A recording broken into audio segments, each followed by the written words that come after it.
All right, hello. Welcome to Adventures in Lollygagging. We are playing Blade Runner tonight. We are continuing our Memories of Fire campaign. Steven is making fun of my hair, but I really don't think he should be for reasons that I think are obvious. It's awesome. That's why. But yeah, we're playing some Blade Runner. We really fully explored the combat system last time around. As in 3 different locations, we had 3 different combats, and then to make matters worse, we had a 4th combat at the very end as we brought everyone together, and I nearly killed half the party with a single replicant. Maybe, I don't know. We'll find out. Yeah. Yeah, I think I just kind of. Do you guys just want to get in? Do you remember how to play? You remember we good? We good to go? Yeah. Just dive right in. Yeah, we got bodies to search. Do you now? Yep. Okay. So let's just dive right in. There's a very good chance we're going to have a downtime scene at some point this session. So I figure we don't necessarily need to do full character intros tonight. So we'll go ahead and save it for then. So instead, let's dive right into the summary. Last session, last time around, we picked up with Arlie and Lawton, who are fighting not with each other for once, but off an ambush of these Kipple scavengers, as you are again well east of the sort of LA or east downtown LA. Arlie took a terrible fall from this catwalk inside of an abandoned factory, but you and Lawton did manage to prevail. One of the scavengers you left dead on the factory floor, but the others, I think, ran off after some gunshots. One of them, I think, got hit by a gunshot too.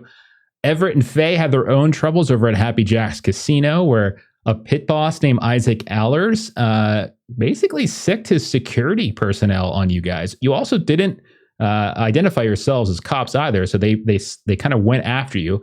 There's a small scuffle by the entrance. Faye, you did a good job of kind of keeping Everett protected, and then the 2 of you kind of escaped outside the casino. You used the crowd as cover, and then the security kind of pulled off when they noticed that you went into what's it called, a spinner, a cop car. I just noticed that I screwed up Ashley's frame. I'll fix it. I was about to message you and be like, "You're like, in my frame, bro." I don't know why. I didn't change yours at all. It's so weird. All right, now I got to fix it now because I am so weird about it.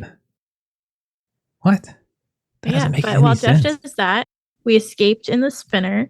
I got to punch someone, so that was fantastic. And then we picked up Koji, and then we went to go meet with Arlie and Lawton. And I'm filling time with words. All right. Okay, thank you. Thank God. All right, okay, I'll bye. fix. Sorry, I don't know what happened. I made Derek's like extra big for some reason. I don't know. It's so weird.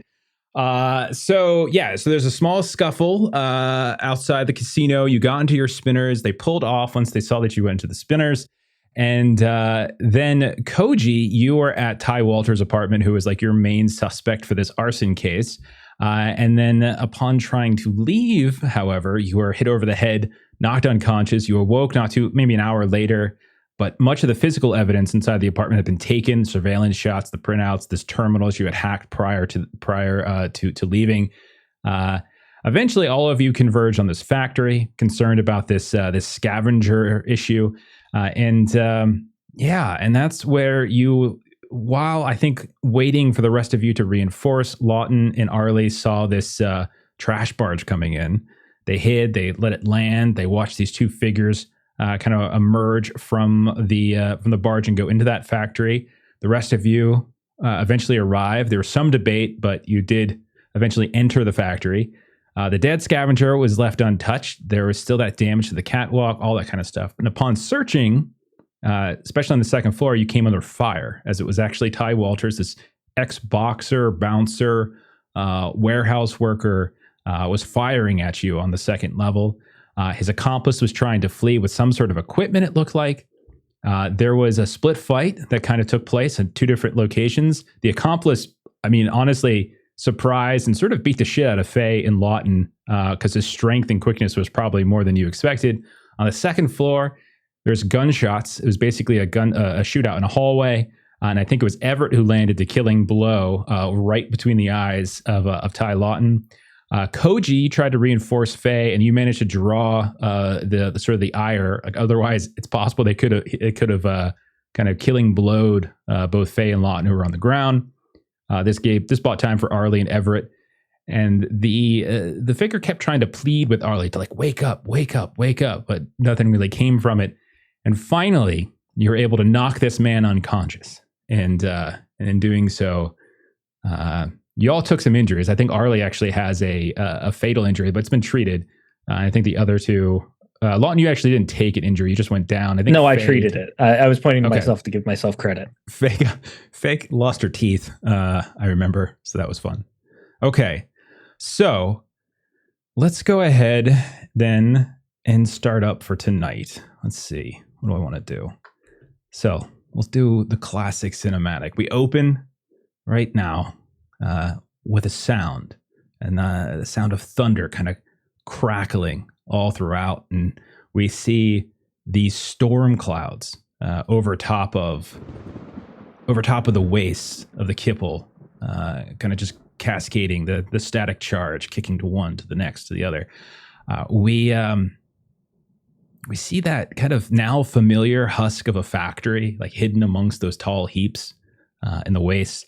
You see this inky rain is falling, and the intensity is increasing and increasing by the minute.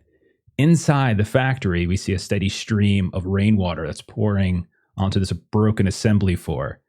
We see that above and around that floor, this rusted catwalk is sort of swaying, kind of threatening to completely collapse. Koji and Everett, you're standing over the unconscious body of this short man wearing coveralls, stained by what looks like old grime and fresh blood. You see a dirty red and white patch over his heart that reads Joe. And then underneath it, this faded insignia for just Los Angeles Municipal Wastes. Nearby, Faye, Lawton, you're still kind of nursing your injuries a bit. Arlie, specifically, you're bleeding fairly heavily from your gut wound. So we'll pick it up right there.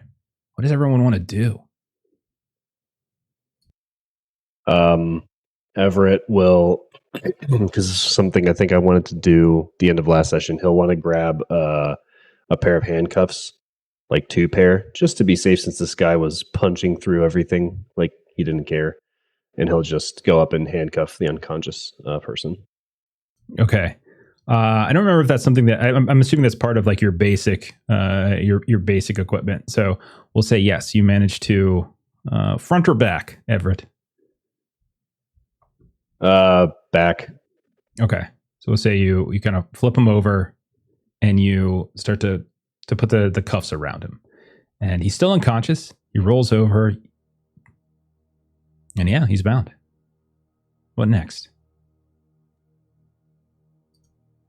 I'll point out to Arlie that like sack he dropped earlier. Yes, I will go investigate that. I'll go check up on our man upstairs. Let's clean this place up. I'll just be how much you'll be able to do.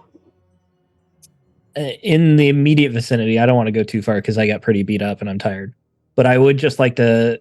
I'll basically be policing everyone around the crime scene that this now is, making sure that like evidence isn't contaminated and things like that. Faye is just kind of like leaned up against a wall at this point, and she's kind of like reaching out around her, and she's just collecting whichever teeth have fallen out of her mouth, and she's just putting them in a pocket in the front of her shirt. So Koji went upstairs to check on Ty. Where's Everett? I think I missed it. I'm sorry. After he cuffed the perpetrator, he's chain smoking up a storm because he just killed the guy. Okay.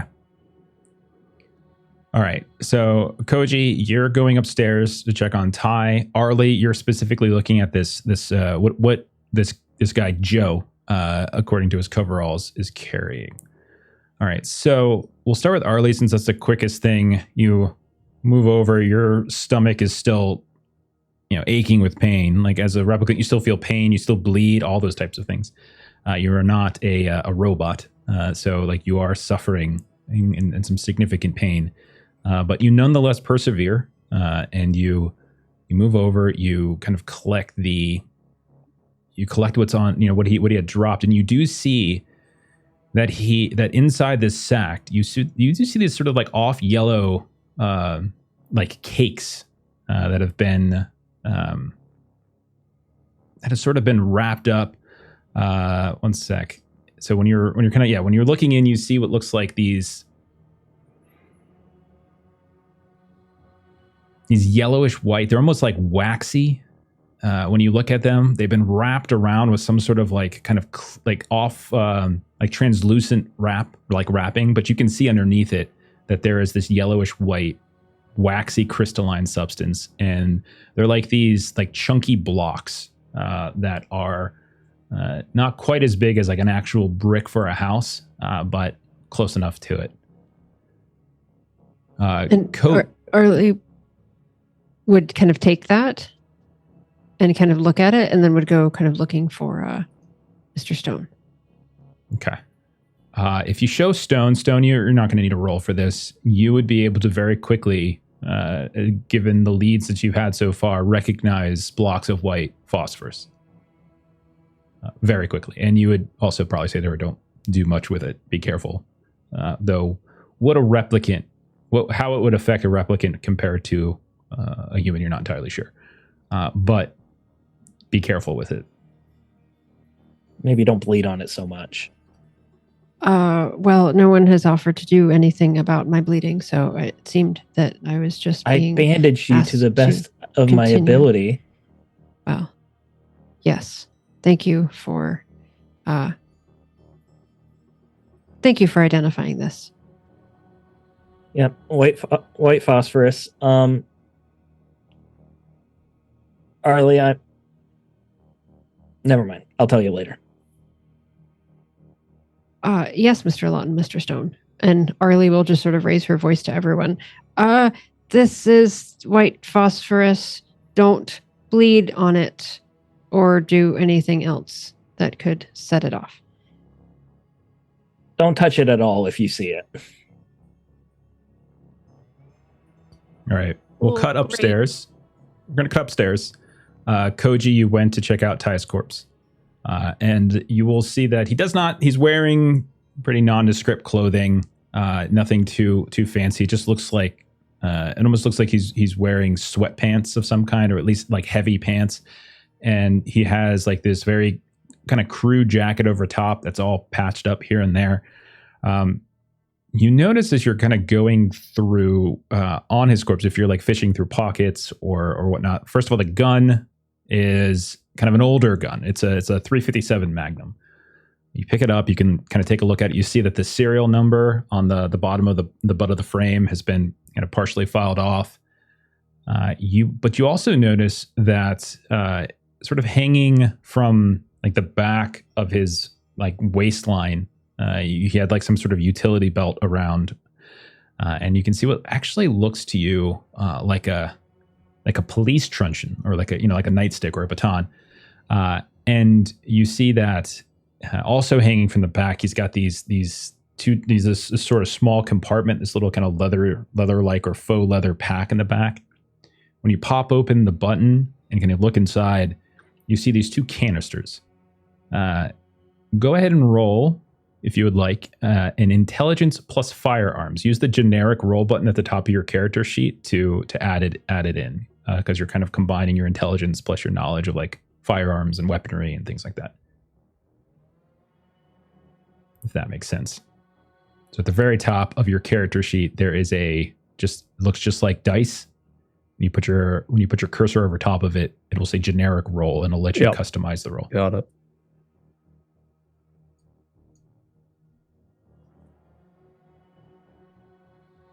And let me know how you do. So intelligence firearms, you said? Yeah, so intelligence, so give it a B.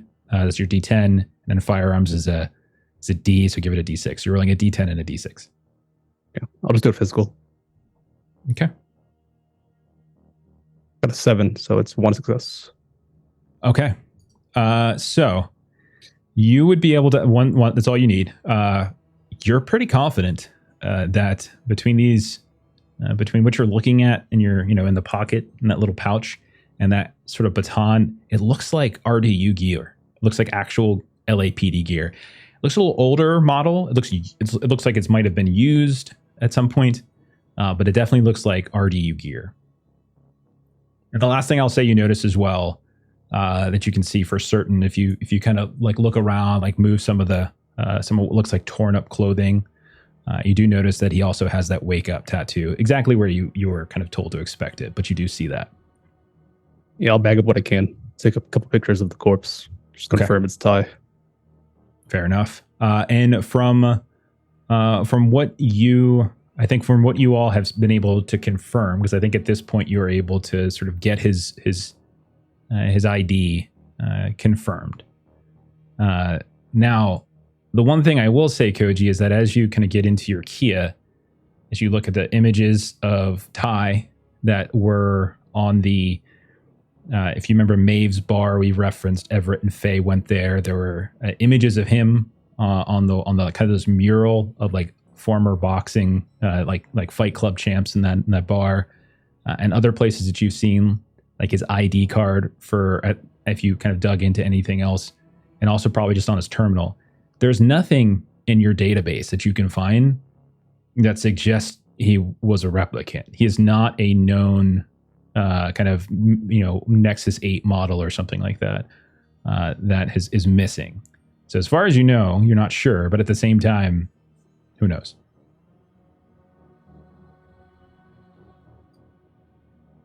So just wrap things up, head back down. Okay. So while he's gone, Arley and Lawton have been kind of looking at this phosphorus stuff. What about Everett and Faye? Faye goes over to like check on Everett to see how he's doing because he's kind of chain smoking and freaking out.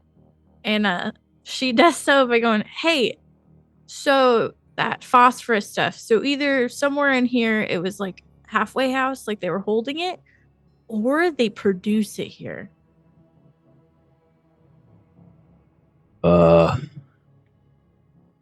Suppose they could also be trying to get rid of this place, but I don't know. I don't think we saw anything else that would suggest they were making it here.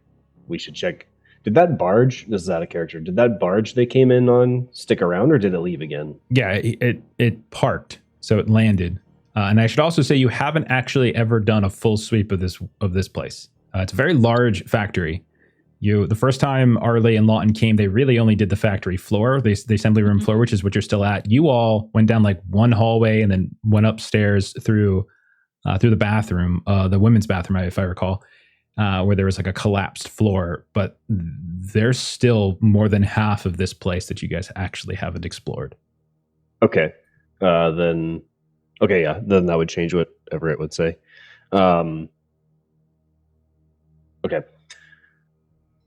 Well, we could keep exploring this factory and see if there's somewhere this was supposed to go or where it came from, but I wonder who's waiting for us on the barge they came in on. You really want to find out at this moment. And Faye's gonna start heading out to go look and explore the place, and she's gonna look over her shoulder. You coming?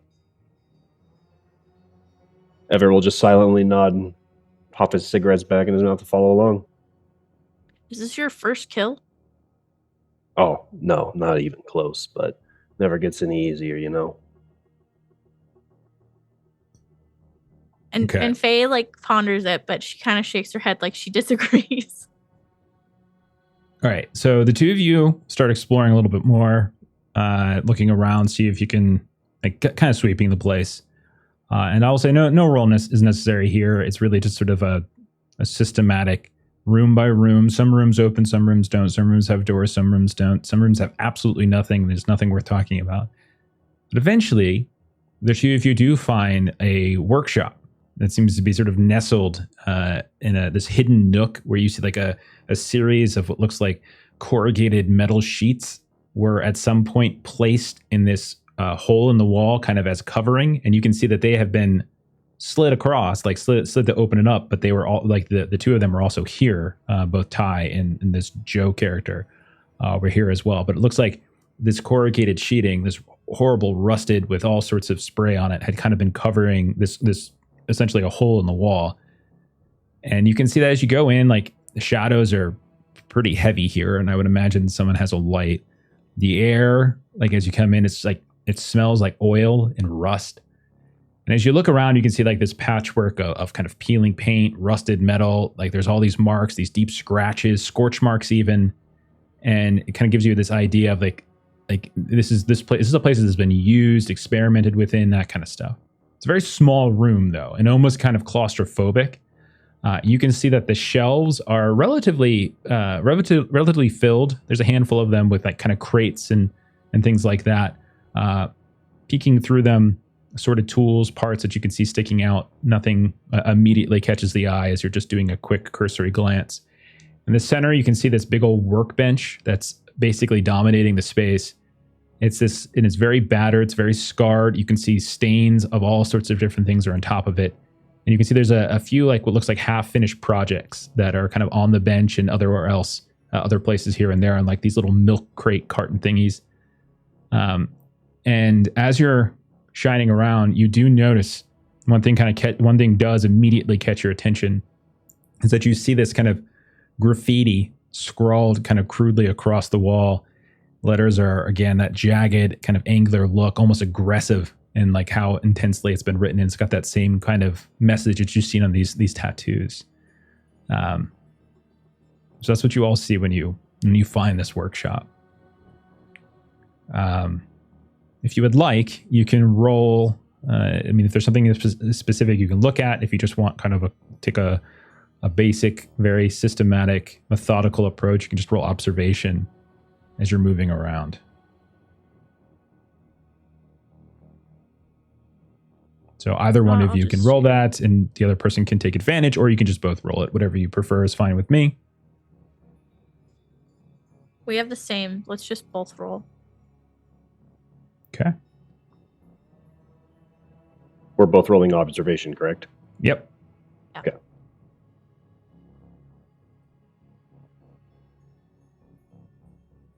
Damn, Everett. Wait. That's 3 successes. I'm like trying to make sure I didn't. Okay. How did you do, Faye? 0? Yeah, 0. Okay, so Faye, we're going to say you are kind of going through the various crates and things that are kind of set up on the wall. I'll say all you really find is this metal case that, as you take a look at it, it's like it's got like these warning labels on it and stuff, and you can see that it looks like it was a safety case where maybe some of those blocks that Arlie and Lawton had looked at were probably hid. So it's necessarily no new information for you, but it is what looks to be a kind of a protected case for it. Got it. Everett, meanwhile, you find a few things. You find a Chemplast uniform, this kind of branded coveralls that you can see that are worn by warehouse workers. You can see that there's also this protective kind of environmental protections type suit in here, kind of hung up at one point. Almost as you're kind of shining the light around, you almost see like a person in here, and you kind of start for a second, and then you realize it's just the suit hanging from the wall.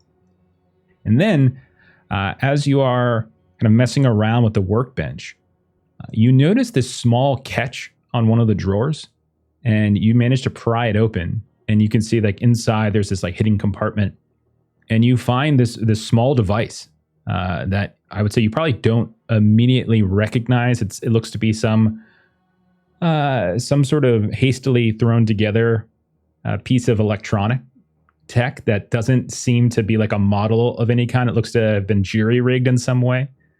You can roll tech if you want, or you can like bring it to Lawton, and I would say Lawton would probably be able to identify it pretty easily without even a roll. But if you wanted to roll tech right now, you can kind of get an idea for it.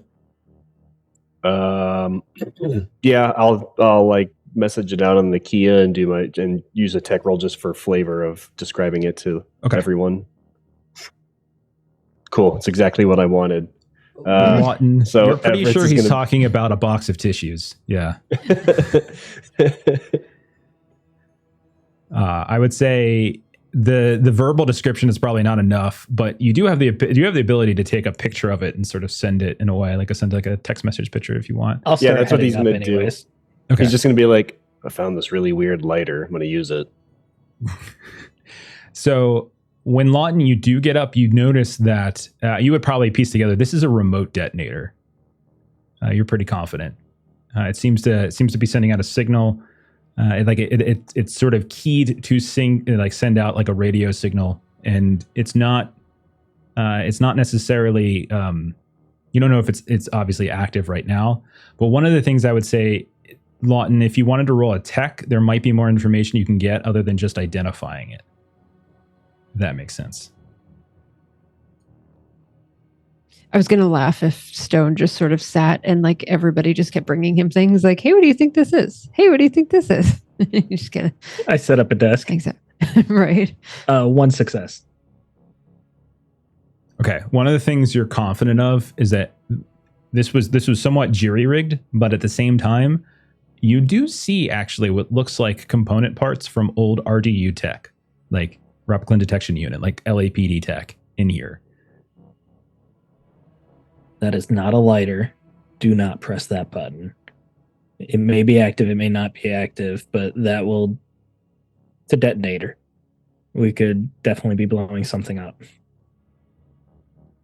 Okay, there you go. He'll just hand it over. Fumble with it a little bit. Okay, how do I deactivate this? I want to try and just clip the wires, take off the battery pack, at least deactivate the trigger so it won't go off accidentally. That's fine. No extra roll necessary. Your 1 success is enough to be able. It doesn't seem like in and of itself, it's not a dead man's switch, and it's not even in a dead man's hand. So it's easy enough for you to just make sure it's not connected. I would also say with Lawton here, like his tech expertise, you look around at some of those milk crates, you see these other devices. You can definitely see that someone has been working on various casings for bombs in here. They were planning for a big 4th of July party, it looks like. Oh, looks like FaZe Hunjo's right. Here, I was just thinking that this is a shithole. I've done drug busts before, you know? I presume bombs are like an extension. It looks like we've gotten most of them, but who knows? There might be a few of them already placed. We don't know their whereabouts. We should start doing some forensics, trying to get tech signatures from each of these, and definitely put out alerts.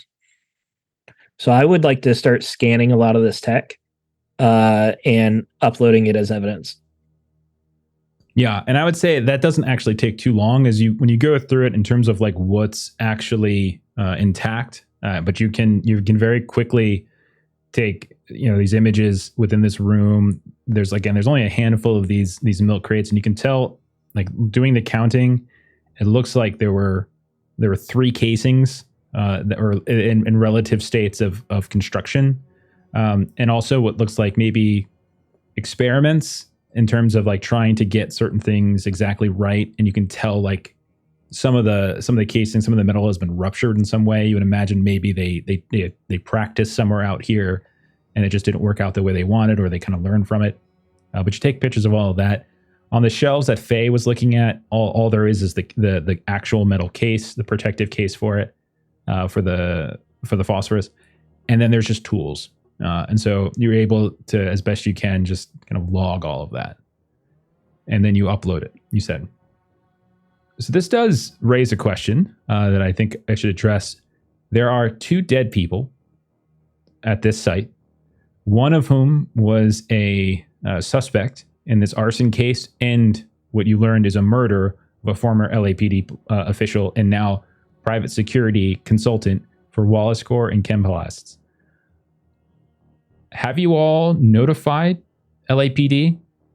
Have you requested additional units to come out here and do a full forensic sweep of the building? What do you also, then the other question is, what do you do with this?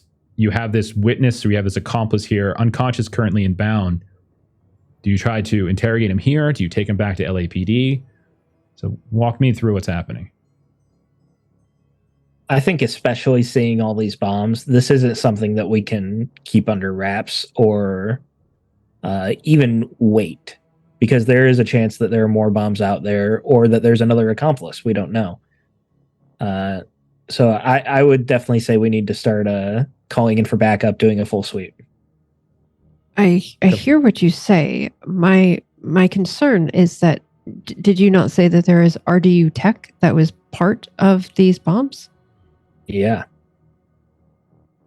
So there is the possibility that there could be rogue agents within the force that are involved in this. So that raises the possibility that this might be something we want to address. Well, if you're concerned that they'll make a move against us while everyone's here, that'd be foolish on their part, because the less corrupt guys would at least outnumber them. This tech seems old too. And chances are it could be, what was his name? Monty, who was the cop? Monty Croyle. Monty Croyle, yeah. We know Monty was crooked. It could be that he was their source. Although they wanted to kill him, didn't they? Indeed. Yeah. There's definitely something twisted, but I don't think it changes the fact that we have to call this in. I would. What about potentially doing a bit of interrogation before? I'm with Arlie. I'm with the kid on this one. This person already hates the PD. Maybe Koji and I could soften him up a little bit or something, or anybody who's got a crack at interrogating. Gonna take him back to the room with the LPD. He said he wouldn't talk to us. I'll say you have at least 15 minutes before people come. Arlie. That's a good point. That's a good point. Though he may just try to convert Arlie to his belief system, but it could be our best shot. He could certainly try. Mr. Stone? I'd say it'd be at least 15 minutes before the forensics team gets here. So if you want to talk to him, I say start talking. I can accomplish a lot of conversation in 15 minutes. I'll get on the Kia here. Get on dispatch. Request some reinforcements for the scene. Trying to get an interrogation room back at the LAPD. So you're requesting people come. That's no problem. And then you're also saying. So are you saying? Are you just telling everything that happened? Dead suspect on the scene? I'm not trying to hide anything. Okay, as long as you're not hiding it. Okay, that's fine. So then I guess the other question is: are you taking this man into one of your spinners and are we changing scenes? Changing shifts, going back to LAPD right now, or are you trying to do something on site first before moving him? The latter. Okay. We are assuming that we've restrained him. Our hope is that we've restrained him sufficiently. He is restrained as far as you can tell. Faye and I think everyone actually saw him. He is extraordinarily strong. Yeah. And he is not a very big man. He is, you would probably peg him at maybe like 5'3", 5'4". He's very short, but he is stocky at the same time. And his strength was more than Faye. Faye, you're very, very large professional, like you're a kickboxer, you know, Krav Maga, you know, all that kind of stuff. And he was able to kind of move through you pretty quickly. I would say it's fair to say that all of you are probably very clearly under the suspicion that this guy is a replicant. Now, if you start scanning through the databases for him, if you get his likeness, his face, and you go through as best you can through your Kia, again, just like Ty, he is not showing up on the known Nexus 8 models that are kind of wanted. None of them's popping up. So his face doesn't show. I'll need a medical aid roll to rouse him if somebody wants to do that. I can do that unless someone else wants to. All right. Someone keep a gun on him just in case. Shot. Okay. So I'm just going to say if this roll fails, you won't be able to rouse him and then you'll have to interrogate him back at LAPD. That's what's at stake. Okay. That's fair. I'm not going to fail, Jeff. Just saying. One success. Okay. So who has a gun on him? Does somebody have a gun on him? I wouldn't wake him unless someone has a gun on him. Yeah, Everett will reluctantly have his gun. All right, Everett, you have the gun out, hand maybe shaking slightly as you had just used it to kill Ty within the last hour. And Lawton, you kind of get down there, you're patching up. Where's Faye, Koji, and Arlie in all of this as Lawton bends down to lend aid and rouse this guy? Faye's probably standing behind him, and she also has her weapon drawn. Okay. Arlie and Koji. I'll be sort of outside, trying to flag down location. Okay. So Koji's outside. Lawton, Everett, Faye. What about Arlie? Arlie would try to kind of move Faye kind of out of his immediate eye line so that like she's still very close to firing, but kind of Arlie kind of wants to be what he sees when he comes to, not a gun. So you bring up, so you manage to rouse him. Two people have guns out and ready. Arlie, you're doing your best to sort of obscure it. But the four of you are inside. Koji's going outside to flag down and search for the reinforcements that are coming in. In a moment or so, it doesn't take long for him to wake. And when he does, he's immediately kind of thrashing around at this point. You can see he's sort of spitting up what looks like a little bit of blood and a little bit of saliva just kind of starts dripping down in this almost pinkish goo. And he looks up at you all and he spits in your direction. Got about 15 minutes. There's information that you would like to share with us before everyone else arrives. I'm all ears. He just kind of looks up at you, shakes his head, and he just is like, wake up. That's all he says to you. Wake up to what? Now, so is Arlie the only one who's going to be doing questioning at this point? Is anybody else going to do anything here? Is it just going to be Arlie? I would like to be present for it. I'm probably not going to do much talking. I have decent insight, so I just want to try and read the guy. Okay. So roll that insight. Everett and Faye, what do you want to do? Go ahead. I was gonna say I have good insight in manipulation and empathy, but I liked the approach of letting since this guy's not very fond of people. I don't know. Everett might jump in and try to help Arlie if he thinks that she needs it, but otherwise he's just gonna stay quiet and out of the way. Okay. So Arlie, you're going to be the one to roll the manipulation test, and unless Faye or Everett are kind of contributing to the question, you're going to be rolling it. You're actually going to be able to roll it at advantage, as he recognizes in you a kindred replicant, most likely, but no other bonuses besides that. Okay, and this is manipulation, right? Yeah, So it's just a. Oh. Crap. That would be a fail. You can push. I can't. Oh, you can't push rolls because you're a replicant. Okay. Yeah, I have Wait, one resolve push? left, Why is- and it's automatic. It's a resolve. She has an issue with resolve. She loses resolve if she pushes. And I only have one resolve left. Oh, like automatically you just lose one? Yeah, I think you just get broken, right? Don't you just take a? That doesn't sound right. I'm looking it up right now. I'm trying to remember. Yeah. Sorry. Okay.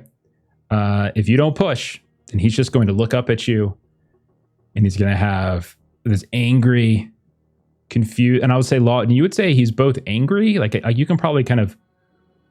Anger is obvious, but you also see him sort of his eyes kind of darting around here and there, and then every now and then he kind of shakes his head as like bits of sweat kind of drip down into his eyes, and he just sort of shakes his head, and he kind of looks like he's sort of drifting, and his eyes, you notice, just sort of start to dilate ever so slightly, and he's just sort of like looking past everybody. He seems both angry and confused, but nothing beyond that. So unless someone's doing anything else, Arlie, go ahead, what do you say? I'll take the risk. Can I grab an audience dice to up one of the die? Or I already have an advantage, so just leave it as an advantage and push. It is just an advantage, so you're just pushing. Yeah. Okay. So I was looking at the rules, just to double check. Yeah, thanks, man. And Replicant says they always suffer stress instead of damage when Okay. rolling a unicorn. And they can re-roll push twice. Okay, instead so of it's once. only if you roll the unicorn. So it's only if you roll the 1. So you are risking it, but it is advantage though. So as long as you don't roll 2, you should be fine. Okay. 1 success. All right, you get 1 success. So he kind of looks up at you, and you let off by just saying, if you have something to say it. And he just looks up at you and he's like, "Why would I say anything to you?" He's just kind of staring up at you. You're sheep. You're sheep. That's all you are. You're just some pet of these corrupt fucking, what are they called? Blade runners. Cops. Why would I fucking talk to you? Go back to sleep. Sheep. We woke you to give you an opportunity to share information that you might want to provide to us that we might be able to follow up on before everyone else arrives. If we were just sheep, we would have left you asleep and you would have woken up back at HQ. Why would I fucking talk to you? What do I have? What reason do I have to say anything to you people? We have been investigating what's been happening, and we are genuinely interested if there is something beyond blade running that needs to be looked at, needs to be investigated, needs to be dug into. He's just shaking his head. You got to start being more to the point with it. You got to start asking more specific questions. If you're just asking him to volunteer information, you're not going to, even with your success, he's not going to, you have to be more specific than that. And because I saw this in chat, I'll kind of pretend that kind of Faye kind of mentioned one thing that we would like to know is if you are Bitfiend. Kind of, you can see his head kind of leans back, and I would say, Lawton, I'm going to carry over your insight. He genuinely, there's a genuine moment of he's demonstrated this kind of these kind of lapses of concentration where he just sort of almost seems like he's sort of distracted by something just for a couple seconds, and then he kind of comes back. But at the mention of that, his head just sort of kind of looks up. He gives Arlie a quizzical look. It's not only you corrupt, but you're fucking useless. I don't even know what the hell that means. And Lawton, you believe him.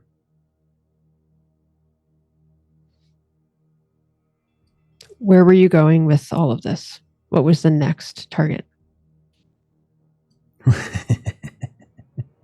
Someone very deserving, I can guarantee you. Croyle wasn't the only one. There were others that were there. There were so many others. Some of you might even have been there. Maybe you had your uniforms on back in those days. Been where? Are any of these already out?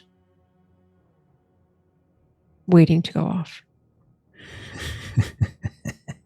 He just kind of grins and chuckles. But again, Lawton, I'll roll over your insight.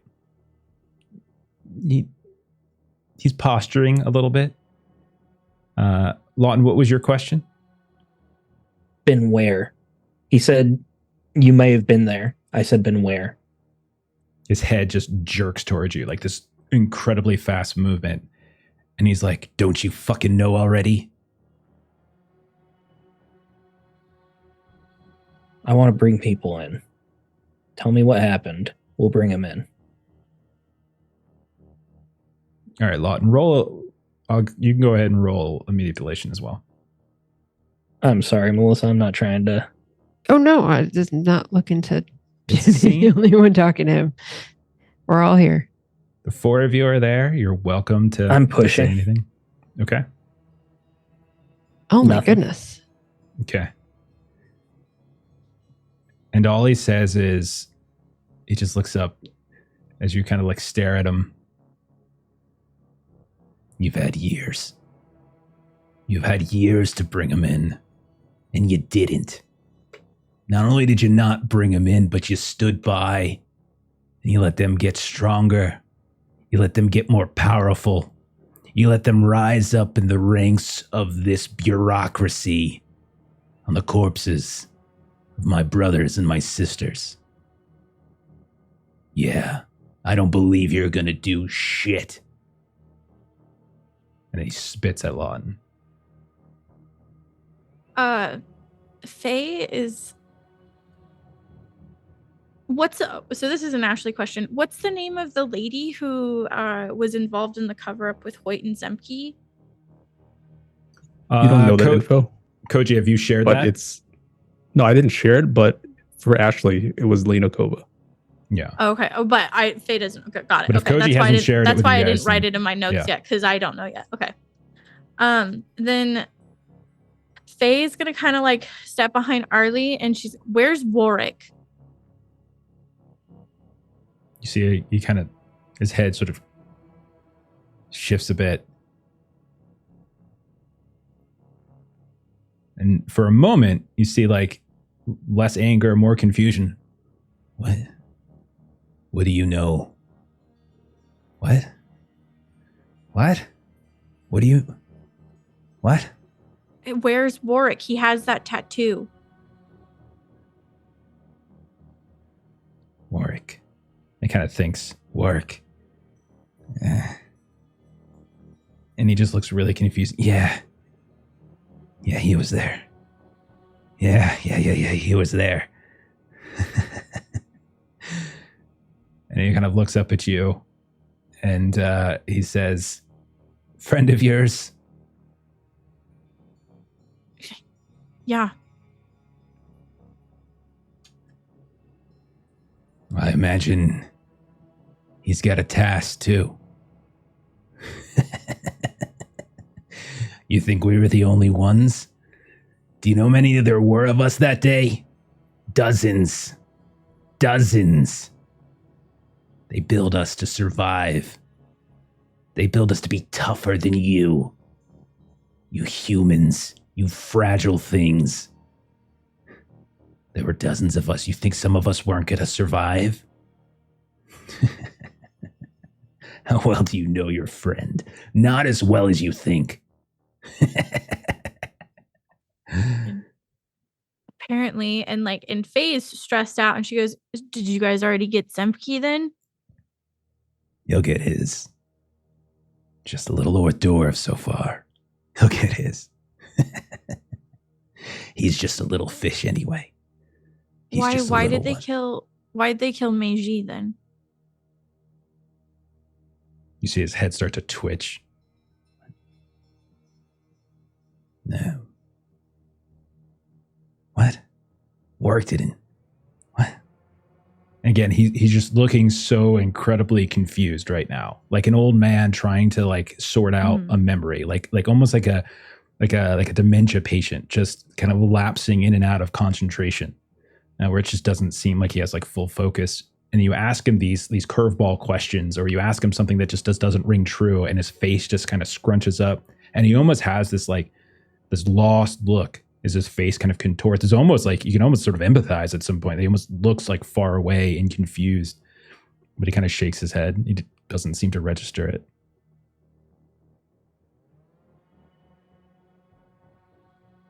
Meisha, me, I don't know. She wasn't one of us. She wasn't. Was she at the farm? They burned her alive. I don't know that name. She was LAPD. Well, she was there, then she was one of the ones burning. Doing the burning, not one of the burnt. Oh, So I don't give a fuck what happened to her.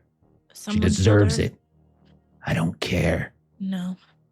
you guys didn't deserve how you were treated, and people don't deserve to be burned either. Just tell me, where can I find Warwick? I don't give a shit about the rest of it. I'll give you an empathy. You can take a manipulation test if you want. I'll do it. Somebody's got to start rolling well.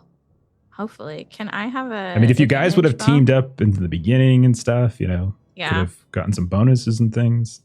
And also, you guys have guns out while you're questioning him, just so you know. Yeah, I have a gun. Look. It's really bad look. Yeah, you can... I would say... He knocked their teeth out, though. I think we should keep the guns out. No. Someone else did. If I recall, I think someone else knocked Faye's teeth out.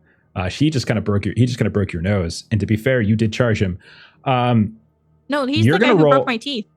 No, he didn't break your teeth. Somebody else crit failed as they were kind of going, and I remember it was like a shock electrical thing. Yeah. Yes. Yeah. That was Faye. Yeah. And hit Faye instead. So I'm gonna say you've got your gun out. You're rolling at disadvantage as you're rolling in sort of like you're asking these questions, but you've got your gun out. Like, I've got disadvantage to manipulation anyways because my teeth. Oh, that's true. Well, there you go. You're spinning teeth. So, can I have one to click advantage to just have it be zeroed out? You're not. No. Oh, got it. Okay. Because you have your teeth thing and you have a gun thing. One dice isn't gonna suddenly. You're rolling. It's upping the dice that you have, so it's still a disadvantage. It's just like D6 to D8 dice boost. Yeah, we do like a DH. I was wondering. I forgot how we were doing it. I clicked roll, but it's pending. I did not hear or see anything. Just when this happens, just use the manual rolls to the bottom right. Okay, yeah. Whatever dice size it is. You just need 6 or above. D8s. Okay. Did you roll disadvantage? I can't. So I don't pass. I just got a 5 and a 6, so I take the worst. Roll another D8. Might be. Yeah, it works differently. Yeah. Okay. So I don't know where Warwick is. That's not how this works. I don't know where he is. He doesn't know where we are. So that when this happens and you people, you catch one of us, we couldn't even say where we are, even if we fucking wanted to. Your friend, you call him friend. I doubt he calls you the same. Maybe to your face, but behind your back, he calls you something different. No. I don't know where he's at. But he's my brother, and I sure as shit am not gonna sell him out to you, even if I could. He's gonna make someone burn. Make someone who deserves it burn. Fuck you. And Fuck in you phase, too. He spits at you as well. she doesn't give a shit, and she's gonna walk out and stand with Koji. Okay.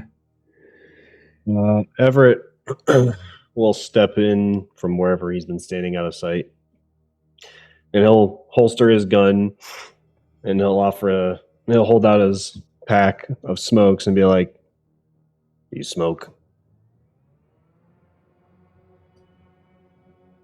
Kind of leans his head out, and like he's still dripping. And he kind of opens his mouth. He's bound, so he can't grab it with his hands, but he leans up. Yeah, Everett will extend the pack so that he can pull it out with his mouth so he doesn't get his finger bit off, and then he'll light the cigarette. And then Everett will he'll squat down next to him, and Everett will say, "I get it. You don't like people. We're complicated. We're fucked up. We make things worse usually. Humor me."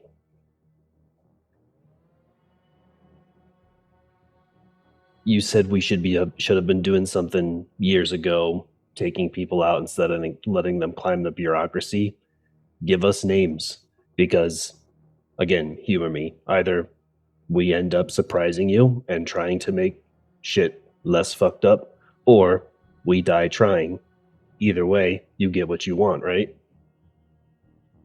Okay, you can make it now too. Make a manipulation. There's a certain number of successes I'm looking for amongst all of you. And we haven't gotten there yet. No, you've gotten some he's said some stuff. He's confirmed some stuff. He doesn't know work and stuff, but like interrogation are supposed to necessarily be easy. So how would a dice? I can't boost past a 12, so I wouldn't be able to use it, right? Because I have 2 12s. Just roll your 2 12s. Wow.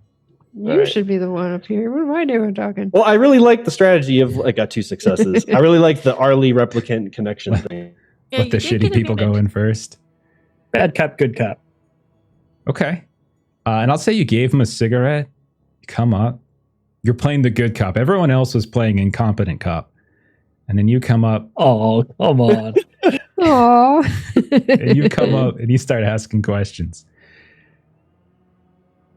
And he's just like, you want names? You want names? You think if I give them to you, anything's going to happen? Like I said, humor me. Worst I could do is die, right? You know this all started because we tried to talk to you people. We tried to be peaceful. We came out from the shadows.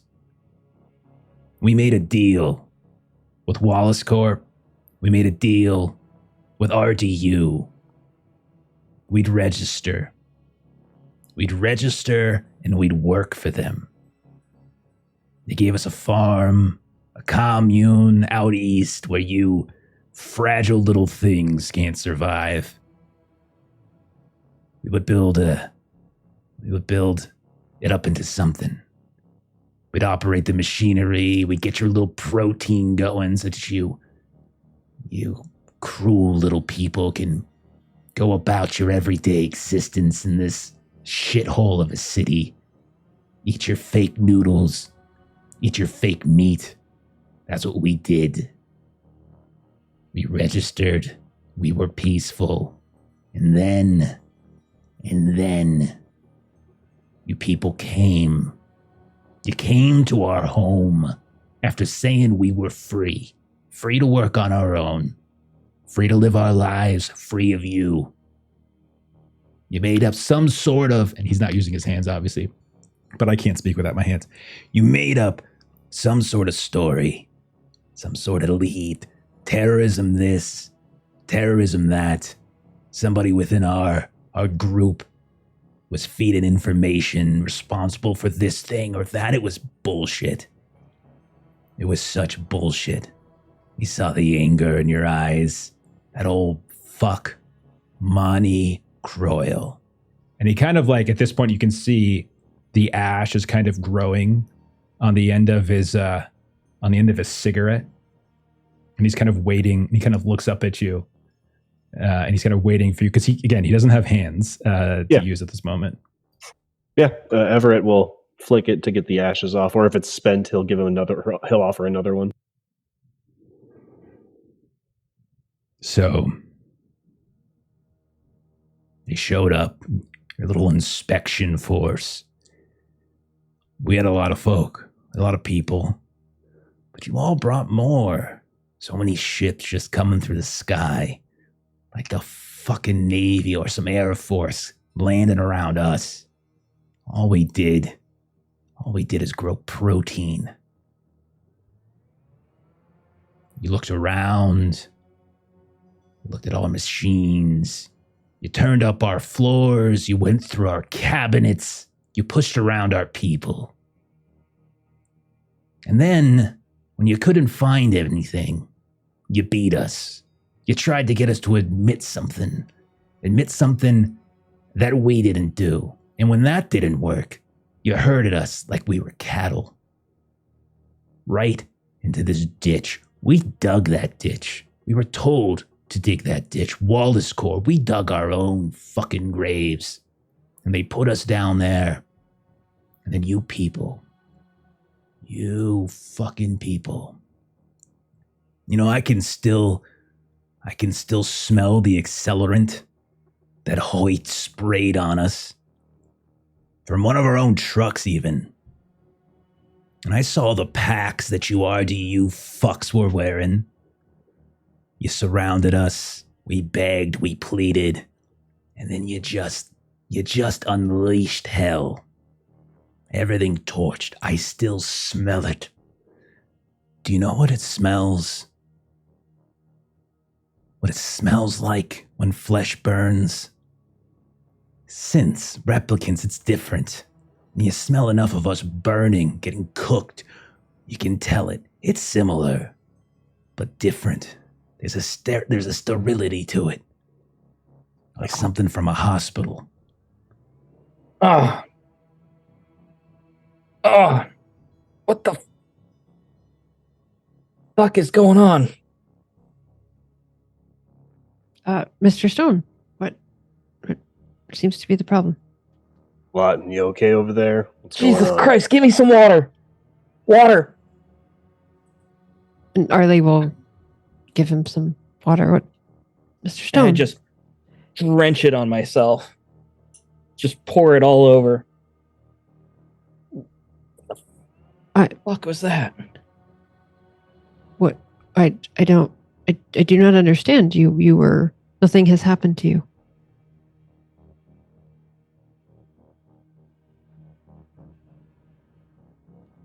And I just walk away. I leave the room.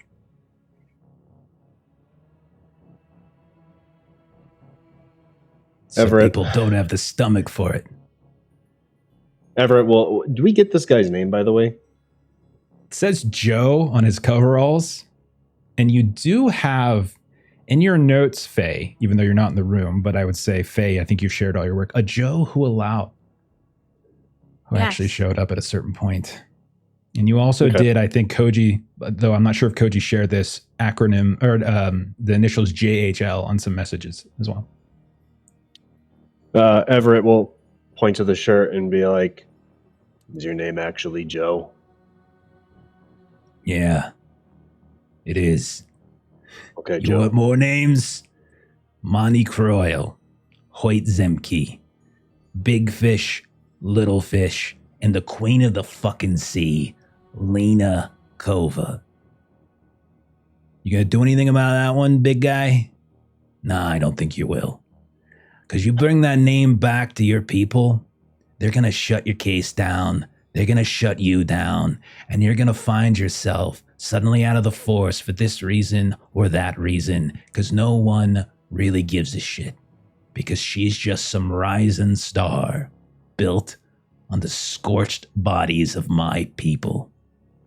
I can still feel the burns, man. I still feel the itches. I still feel the sting in my eyes when they wash the accelerant over my face. Everett will let out a huge sigh, and he'll look Joe in the eye and say, you not that you need my permission, but anybody would be angry at what's been done to them and how they've been wronged like that. And without even waiting for a response, he's going to turn to whoever's left in the room, which I think is just Arlie and Koji at this point.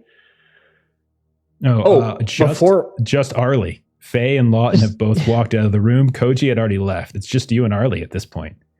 Real quick, can I make an insight check to make sure that he's not pulling the wool over my eyes? I don't think he is. But with Lawton out of the room now, there's no one really kind of watching him anymore. So yeah, 3 successes. He hasn't. Is he lied, lying? but at the same time, you think he's believed everything he said. But there have been moments where he has looked confused, like he's saying things, and he kind of he like pauses for a moment, then he looks back on what he was saying, like almost like checking to make sure it was almost as if he kind of surprised himself in some ways, and then a few times like the anger kind of dissipates for a moment, and you see that like wash of confusion, and then it's replaced once more by anger. And then at a certain point, he just says to you, "You want to help? Undo these cuffs. Walk outside. You've got ties, body. Got it perfect. Dead to rights. Take them. Let me go. I'll make sure justice is served in a way that you can't. You really want to help? You really feel bad? You really think these people deserve something? They're not going to get it from the system. They're going to get it from someone operating outside of it. The system protects them. Let me go. I ain't going to hurt you. I ain't going to hurt Not her. at the cost of innocent lives. I know you won't hurt us. Let me talk about this with my partner real quick. She's got the other key anyway. I put 2 sets on you for safety. Hold on. And Okay. Everett's going to walk over to Arlie and just go, do you notice sometimes he's not all there? I can't. He didn't make up that story, and it's wrong what he's been through. And I don't want more innocent people dying, but I also don't want to give him the PD if what he's saying is true. And there's just people that are going to cover this up and make sure he disappears quick. But I don't know what to do, Arlie. Mr. Maxwell, I question the premise of this situation. Do we believe that innocent people have died At the as a result Chemplast of their warehouse? actions? Were there Oh. innocent people there? That's a good question, actually. This is Derek saying that, not Maxwell. So the kind of inciting incident at the very beginning, there weren't innocent people that died there, right? Because no one else was supposed to be working. You know that it was Monty Croyle and whoever his goons were there. Okay. So I would argue that in our current investigation, if we believe his story, innocent people have not died. Yeah, I feel the same way. Now the question is, how do we make this convincing? Was there any evidence that we submitted from the Kias that would tag Joe over here, or is it all just Ty and everything else we found? I would assume that Mr. Sunru was thorough in his report back that we had a witness alive under restraint, in addition to a dead body. How do you feel about getting knocked out by this guy to make it more convincing, like he broke out and kicked our shit in while the others disappeared? I agree that would make the situation more convincing. And she looks down at her continuing to bleed stomach and says, sure, I am operating at roughly 50% of my health.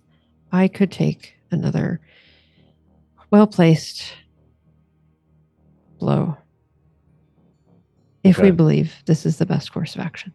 You understand we're going to have to lie to the other 3, right? Because I don't know how they're going to take something like this. It would probably be in our best interest if you present the story, especially since I am the one who is knocked out. He is strong. He overpowered our handcuffs. Okay. Everett will walk over, look at the handcuffs, and say, if I put something on these or weaken them in some way, can you break out of them, make it more convincing, knock the shit out of me, knock the shit out of her, not kill us, and then get the hell out of here before backup? That we not be made deceased during your exit. He looks at you, like his head kind of turning off to the side, like he's really trying to get a sense of your screwing with him. He's like, how do I know you're not just going to shoot me in the back when I run away? Well, if you place your punch really well to convince my supervisors that I got fucked up, you won't have to worry about me shooting you. And I don't want to kill someone who's innocent. I already feel bad about Ty.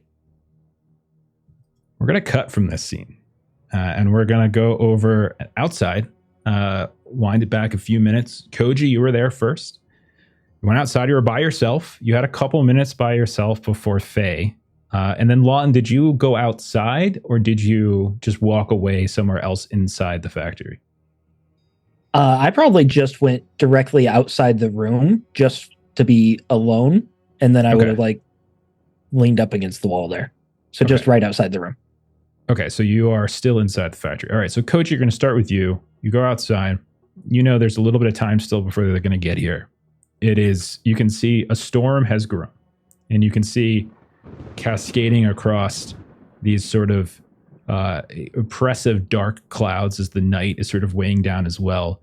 You can see this sort of yellow lightning that's kind of cackling through here and there. You've got, I think, 2 spinners out here in the barge. Is there anything you wanted to do, Koji, in the time in which you have alone?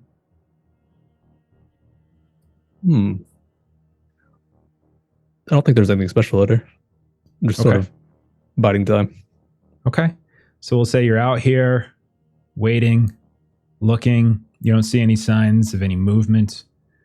You probably find an overhang which to sort of stand under as the rain pelts down. The stench is unreal as the water comes down. Faye comes out, and you can see she's probably none too pleased, like pissed off as she comes out. So do you two? So as Faye comes out, you see Koji. Faye's, you can tell, is, I would say, obviously angry. Do you two do anything? I'm guessing our new friend isn't too friendly. Yeah, he's not talking. He's not saying anything. Do you check out, is there any movement from that barge? Been quiet out here. All right, I guess. Do I notice anything, like any movement or anything from the barge, Jeff? You just got out here. If you want to go inspect it, but you're welcome to. But no, Koji's not wrong. He hasn't seen anybody. Plus, the rain has kicked up, so visibility is much more reduced. But if you're over by, like if you're over by the front of the factory, you can see it's parked not too far, and you can see the entry points into the cab. Uh-huh. The barge itself is enormous, but most of it is just trash. It's just sort of place to store trash. It's only this like very small compartment towards the front, lower half that seems to be the cab. If it doesn't look like there's anyone in it, she'll begin searching it. Yeah, so you can head up there, no problem. And as you do notice that, like you look through like a window or two, and you can notice, there's no one in there. You search through it, and I would say what you notice first is that there is, in like this sack. You start going through it. I would say you would find, even though Koji probably hasn't mentioned this, Ashley would know. You find photos, you find printouts, and you find this old terminal, and you find what looks like, some kind of pipe that's in here as well. Got a little bit of blood. A little touch of Koji. She'll grab that and like bring it over. Okay. Gotta probably cover it a little bit as you move over because it's pouring rain. She just kind of jogs over real quick and like opens up her takes it to her spinner and throws it in the back. Well, gently for the computer pieces.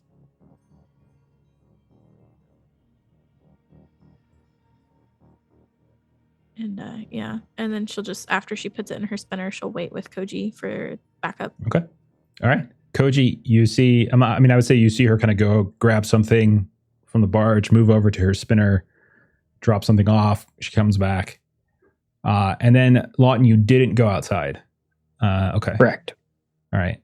So at this point, I'll say Koji and Faye, you hear, actually everyone would probably hear this, but Koji, I think they would probably contact you since you're the one who requested it. You hear from your Kia kind of kicks in, and you hear a voice from RDU. Someone's coming up, and they would say ETA 5 minutes.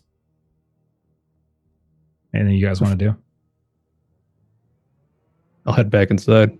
Let everyone know. You head back inside. You see Everett on the ground. You see Arlie over top of Everett on the ground. You see a torn up, like ripped apart set of handcuffs on the ground as well. Arlie is administering some sort of aid to try to wake up Everett, and you see no signs of the suspect or of Lawton. Put my hands in my waist belt, draw my gun. What's going on? And Arlie's just holding her head. He was stronger than we thought. I'll sort of look around the factory, try to pinpoint where Lawton is, where the replicant went.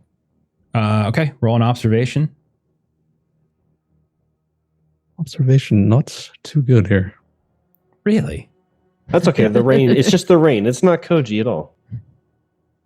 Yeah, I got failures. Okay. I'll say you find no clear path that the suspect went. But maybe we find Lawton. Maybe he's in like Yeah, the I wouldn't be bathroom too far area. away. Yeah, he's just down the hall, and you do find him at least. Lawton, are you ready?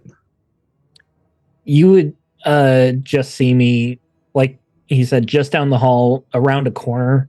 So like maybe as you turn the corner, you almost like stumble over me.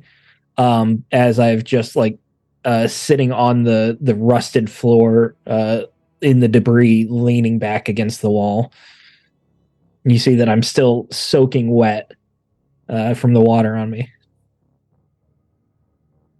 Lawton, try to get a response from him. Koji, what do you need? Oh, you're right. You're sort of out of it. Our suspects run off. No, Arlie and Everett are talking to him. All right, just stay here. I'll head back to Arlie, Everett. Okay. You head back. I'll say at this point, Everett has been roused back to consciousness with a big, it's going to be a big shiner on one side of your face at this point. Do I still have my gun? Let's see. Yeah, you still have your gun, we'll say. Okay, cool. Yeah. Okay. All right, so then Everett's sitting up when Koji comes back in. As long as you've been out, Arlie. I'm not sure. I was out myself, and Long enough to lose my fucking patience. You leave a cripple, and then you leave me to keep the roided up dude clear. Where the fuck did you all go? I'm sorry. Am I the cripple in this scenario? Yes, hotshot, you're the cripple here. Well, now there's two, since I've got low visibility, and I'm not talking about the rain. Jesus. What'd you say to him? What'd he tell you? I asked the same questions everyone else was. Give us names. We can help you. He, of course, wanted a third cigarette. And as soon as I got close, he just used his forehead to... goes dark after that. Oh, this is not a good look. You're gonna need a retirement order. Got to get this cleaned up. What reinforcements are about to be here? Better All look you ever quick. talk about is that retirement order. Got to clean up loose ends. Where's Mr. Stone? He's sitting in the corner. He's a bit out of it, but he's fine. Oh, we're all a bit out of it, so he's among good company there. We'll cut outside for a second as Faye, you watch as the clouds that have been very dark with that cascading lightning. You can see the lights of various LAPD vehicles, some spinners like your own, some more like kind of SWAT vehicles flying through the air, and they kind of come down. You see a group of people start swarming, coming out. One of them comes up to you, kind of like wants like a debrief. We don't have to role play at all, but kind of comes up to you. Yeah. Like, you know. Now, Koji, when you called it in, did you say one suspect dead and another suspect in custody? Yeah, I just said we had suspect situations under control. Just need pretty much forensics. Where else is coming? Okay. So you see forensic team shows up. They're the one kind of talking to Faye. They've got these little kits and stuff ready to go. They want to be directed. And if you didn't give the specifics of there were two suspects, one in custody, they're not necessarily going to ask about it. They're just going to be as is the site is the site secure? Are we okay to start our examination? Yeah, we secured it. Okay. So I can show you to the hotspots. okay, I spoke with Deputy Chief, and he wants a debrief ASAP from your team. Okay, yeah, I'll grab them. Let's head on in, and Okay. Faye will get the door and everything. Okay, so Faye, when you go inside, you see Everett and Koji and Arlie. Everett looks to have taken a bad blow to the face. Arlie, too, may have another blow as well. You see ripped apart handcuffs on the ground. You do not see any sign of Joe, and you do not see... Is Lawton back yet, Stephen? I don't think so yet. And Lawton is nowhere to be found either. As you come in with various techs to do a full-on kind of forensic sweep of this site.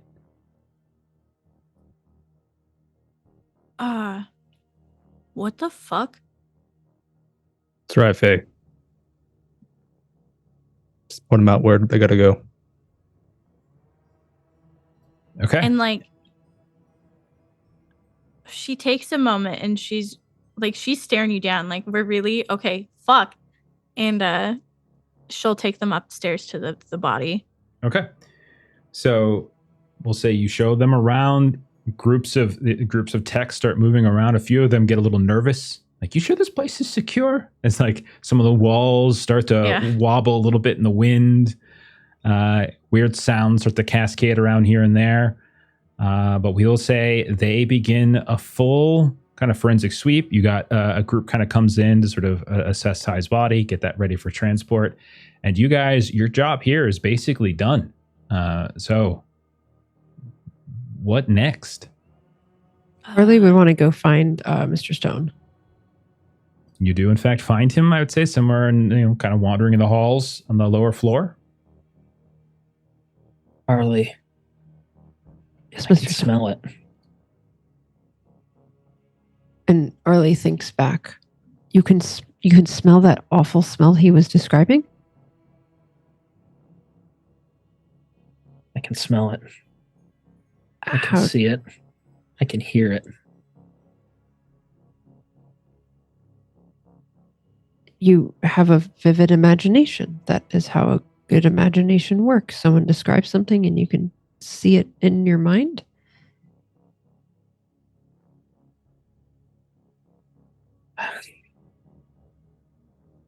I was there. And Arlie is doing the math of how long she knows that you've been on the force and how long ago that would have been. That does not. You could not have been on the force and have been there. It doesn't add up.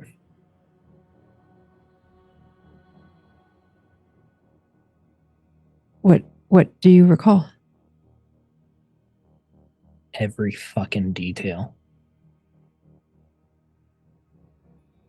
Croyle, Zemke, Kova. Every fucking scream.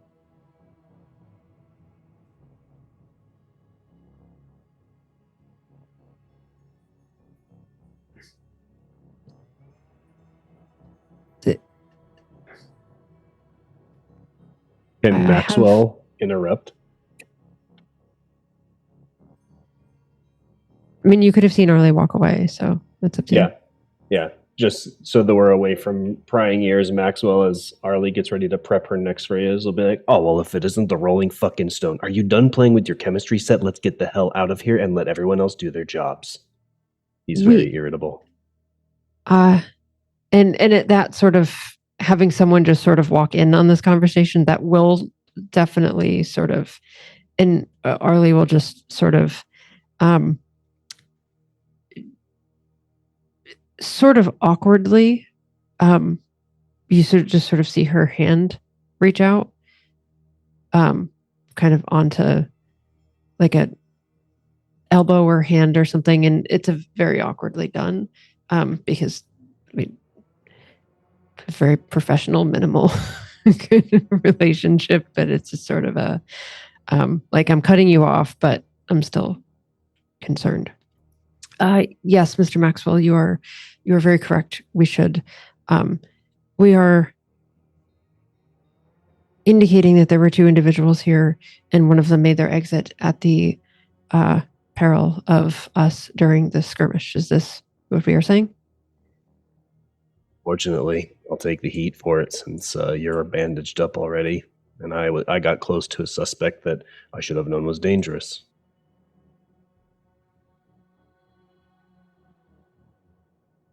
Mr. Stone, this is our story. You let him go?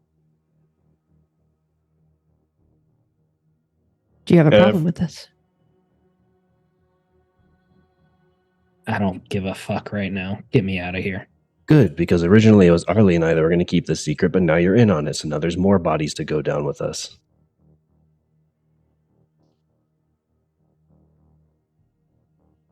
Okay. Say three of you rejoin Faye and Koji in the main assembly room. Anything else you want to do here? Apparently, I would say, Faye, you're able to can convey the rest of them. The Deputy Chief Holden wants a debrief about what the hell is going on down here. ASAP. Get your asses back to headquarters. We should take the phosphorus, right? Or okay. You got a Leave whole it for the forensics team forensics. here. Yeah. Okay, good. Okay, I'm like You shouldn't be taking basically any physical evidence at this point with this other team that you've called in. Oh, okay, then oh shit, I put stuff in the car. You shouldn't. I mean, you can give it to them. It's up to you. You can also choose not to do it, like Koji did about a couple sessions ago, where he just didn't upload certain data. So it's kind of up to you. I think whether the you hand data over I evidence. have is what Koji did not upload. A Yeah, I think specific so. part of it. Yeah. Yeah, the specific name, like I think it was the emails and the names, Hoyt Zemke, Ronald Zephyr, Lena Kova, and Monty Croyle on that kind of email exchange that popped up. You didn't convey that because you recognized the name. Okay.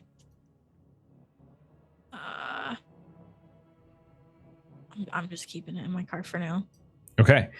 So then if that's the case, if there's nothing else here, you guys get into your spinners, you split however you want to split, and you begin the trek back to LAPD proper. Are you going directly to headquarters? So shift is changing now. Yeah, so on this the is- way, I'd like to stop at a med check if possible. Okay. You can definitely do that. I would probably think LAPD might even have medical facilities on site too, is my guess. I don't see why they wouldn't Or- have at least something. Pull a John Wick and say, "Is the doctor in?" But yeah, we can say that they probably have at least something on site, not a full hospital or anything, but probably something. But if you want to stop at one specifically, like we can do that, or you can just sort of hope whoever is on staff right now at HQ can take care of it. Okay, I'll go to HQ, see if there's anybody. Okay. So you guys get in, spinners land, you park in your designated landing zone. We see that large brutalist building that is LAPD headquarters. We see various lights, antenna, stuff like that. We see other spinners coming and going, blue and red lights in the sky as sirens kick in and kick off. The rain is still falling, though, as you kind of make your way back. It's a little lighter now. The lights of the streets below, as you kind of fly up to your platform, kind of illuminate from below, and you make it into the halls. Koji, you can quickly stop by, and you're looking to get healed up. Is that what we're looking to do? Yeah, just one eel. Okay, if it's just one. Okay. Yeah, that's the most you can do per shift. Yeah. So I don't see any. Yeah. So we'll just say you get there, you get a quick bandage. Faye is with No. Koji, by the way. Getting this done. Okay. So yeah, we'll say that there is. Make it a group effort. Okay. Just a Lawton, squad coming. Faye, Koji, Arlie, even Everett at this point probably took one bit of health from the headbutt. You all kind of stop at this point. You kind of get various patch ups. You hear your kind of Kias come on or something like that. It's like, Koji, get you. Actually, I can't remember his voices. Koji, get your fucking people upstairs. Conference room 2. You've got 10 minutes. If you bleed out on the way here, you're better off than not getting here in 10 minutes. Do you understand me? Loud and clear, Chief. Kind of smack at the assistant's hands. Yeah, that's enough. Chief's calling. Okay. And she's like, you are gonna bleed. All right. And you guys leave. Eventually, are you all gonna follow orders and kind of go where you're supposed to go, or is anyone gonna disobey and do something else? I'll follow orders. Yeah, I'm going. I'll go. Okay. You all go upstairs, find the conference room.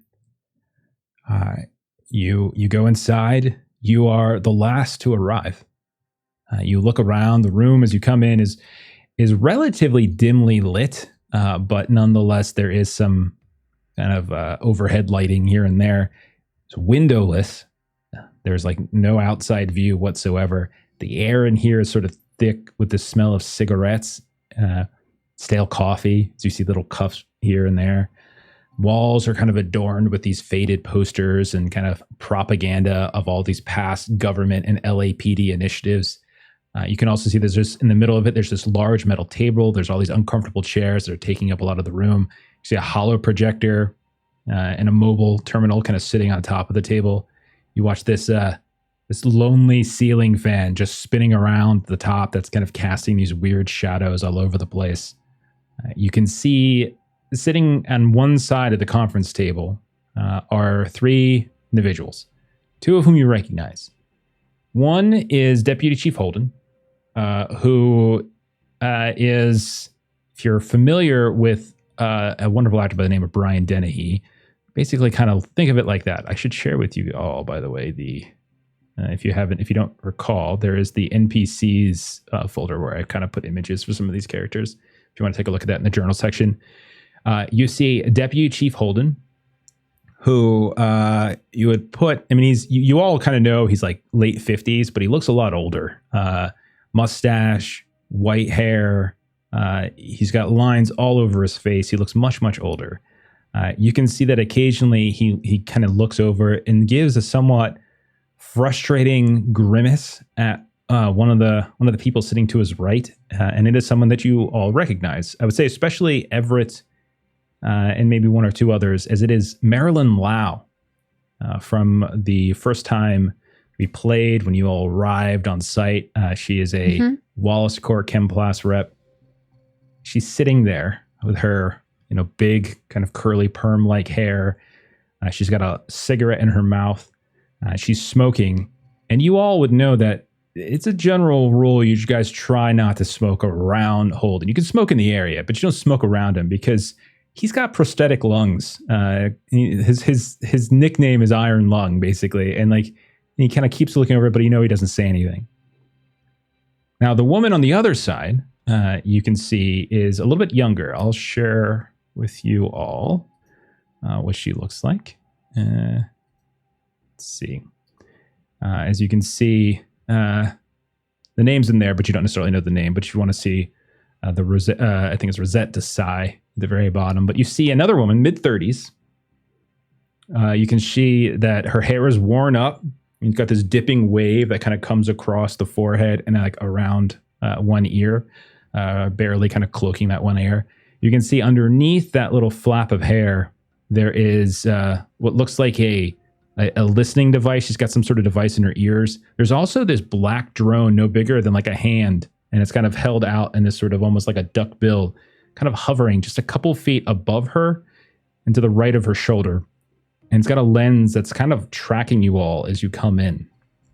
And you can see that she's periodically making these hand gestures, and it looks like these implants begin to light up. And whenever that happens, it looks like something triggers in that little glowing drone, that floating drone. And for those of you with particularly good observation, you also notice that every now and then her eye kind of shifts as you think she has some sort of cybernetic device.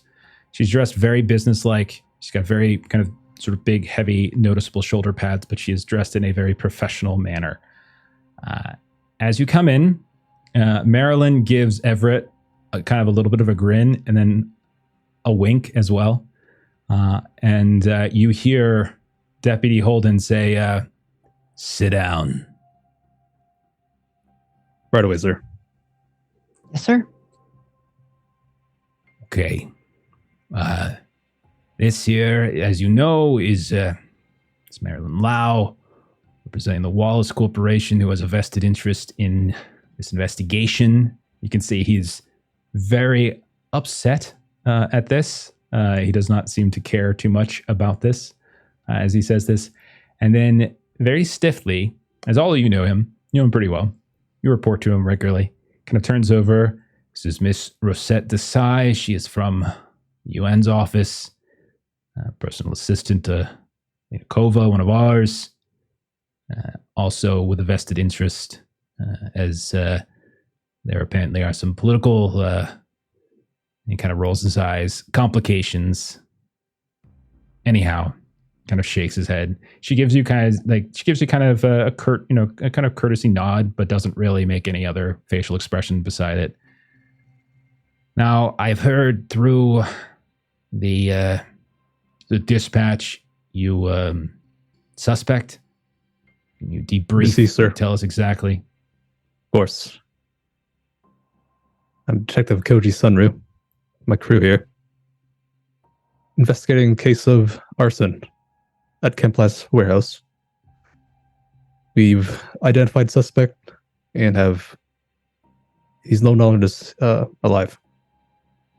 No longer alive. Okay, Koji, I'm going to need you to elaborate slightly. Name of suspect. Of course. He's known as Taiwaka. Ty Walters, I believe. Is Walter. the name. Yeah. Unless you're lying. No. No. So, okay. And so we can say, do you present like the evidence that you've pretty much show what we've gathered, who he is, we've taken care of him. We don't necessarily have to play out. Yeah, we don't have to play out the whole debrief. I would say, is there any kind of evidence that you're holding back? Any details that you're holding back? I have to bring up that we encountered a replicant. Sure. Okay. But I'll try to make it look like we weren't really in control of him. No, it's Okay. no worries. They're going to find the broken handcuffs. So I think the only thing we're Right. keeping back is that we know about Lena Kova's involvement. Yeah, Okay. that for sure. And we All figured all this out in the car right on the way over. Yeah. So we had our story straight before we were enough. sitting there. Okay. Frantically texting on our So KDA. you are mentioning the fact that there was a second person at the site that was a replicant and got away. Or you suspect is a replicant and got away. Mhm. For those of you who questioned him, how much are you sharing about the story that he gave you? So that's Everett and Arlie, I think, got the most of it. How much of that are you sharing? that he doesn't want to talk to us. He thinks I'm a disgusting human, and Arlie, he just kept telling to wake up. And basically all we got from him is that he hates my guts and my kind's guts, wants us to die, and Arlie's a sheep. That's Everett's spin. He is fully Sheep. like leaned back on his chair, just like, you know, the cool kid in class. Sure. And you're getting like glances from Marilyn, who kind of, she seems not like, you can tell from the three of them, all of you are decent enough. You're better than average at reading body language for normal people. For cops, some of you are obviously better than others. But you can tell that she is there because she's supposed to represent Wallace Core interests, and it gets very strange. And this is also not proper procedure. Like, you shouldn't be debriefing like the way this is, but the deputy chief is here and he's telling you to do it, so you're kind of doing it. She's listening, being courteous, but at the same time, she doesn't seem to be taking notes or anything like that. The other woman, Miss Desai, you can see that a few times she takes she has her hand kind of on the table. One of them, the one that's got the kind of the sort of the lights that show up subdermally. And occasionally those of you can kind of feel a slight vibration in the metal table as some kind of haptics kind of go off in her hand. And then she'll like wrap her fingers a little bit. And then you all will see, as you're telling this story, this little drone will come through and will kind of hover over the middle of the table and really begin to sort of focus in on whoever's talking. And then every now and then you see it kind of just shift in light. And the same thing with her eye. If you're watching her closely enough, you can kind of see this little like kind of turn of the iris somewhat. So Everett, since you're specifically taking over as the person conveying the details of the interrogation, you're going to need to make and this is going to be contested, but you're not necessarily going to know how well the person. So we'll see how it goes. You're going to have to roll a manipulation test that will be contested, and you're not going to be entirely sure necessarily how well you do. Oh boy. Isn't this your D12? Yeah. Okay, 3 successes. I feel comfortable. Hey. Okay, so as you're going through the details of the interrogation, and you're leaving out that whole story. He told you about the farm, about these different names he identified, the fire, the burning, this fake terrorism story that drove them there, this whole other large task force that just set these people afire. You leave all of that out. And it gets kind of uncomfortable as that drone kind of gets just like within like 2 or 3 feet of your face. It's kind of shifting and moving. You feel almost like you're at like an optometrist as lights are kind of shining in your eyes. It's not too dissimilar from a void comp test, you're thinking. Like all of you are familiar with it in the sense that like it's not so much trying to determine if you're a replicant, but you can tell it's measuring your biometrics, you're twitching, you're moving. You can tell they're trying to get some sort of sense out of you, or at least this woman is. But once you're done telling that part of the story, it does shift. She doesn't say anything. Once or twice she raises an eyebrow, but nothing more than that. Mostly it's Holden who's doing the talking. So what about when you start describing the moment when he escapes? How do you describe when he escapes? What's the details there? The same way he would describe it to Koji, that I was trying to, build a relationship with the guy. I offered him a cigarette. He took it, gave him a second one. He wanted another one, bashed me in the head. Don't know what happened after that. Okay. So you, as you say that, do you explain how other people left the scene? It was just you and Arlie there? Oh, yeah. Yeah. And he'll definitely put on the tone of like irritation of just like, it was me and Hotshot back there, just doing the best we could. I would tell you would be able to, you can tell the body language of Holden. He is pissed. His face is going beet red at this point. Like you guys had a suspect in hand. You lost the suspect. And then you hear him kind of mutter under his breath, like something about procedures. We have procedures for this reason. Like we have interrogation rooms here. We have a whole process. And he's just kind of mumbling under his breath as if like the anger of the moment is barely bubbling to the surface. And he's trying to hold it down in the face of this. Like this is all this kind of sham debriefing, or this manicured debriefing in some way. Okay. He'll turn at some point, Lawton, as being like the head tech there. Like, what did you discover in terms, like obviously there's going to be a full forensics briefing, but give him what's at the very least, what did you discover there or anything like that? So he kind of turns to Lawton at a certain point. Lawton during this whole time would have been uncharacteristically quiet. Normally he's one for making sure all the details are out there and everything is precise. Here he would have actually been like, there would be the annoying ringing as he's spinning a ring, gold wedding band around the table. And, it would go quiet after a little bit. He'd slap it down.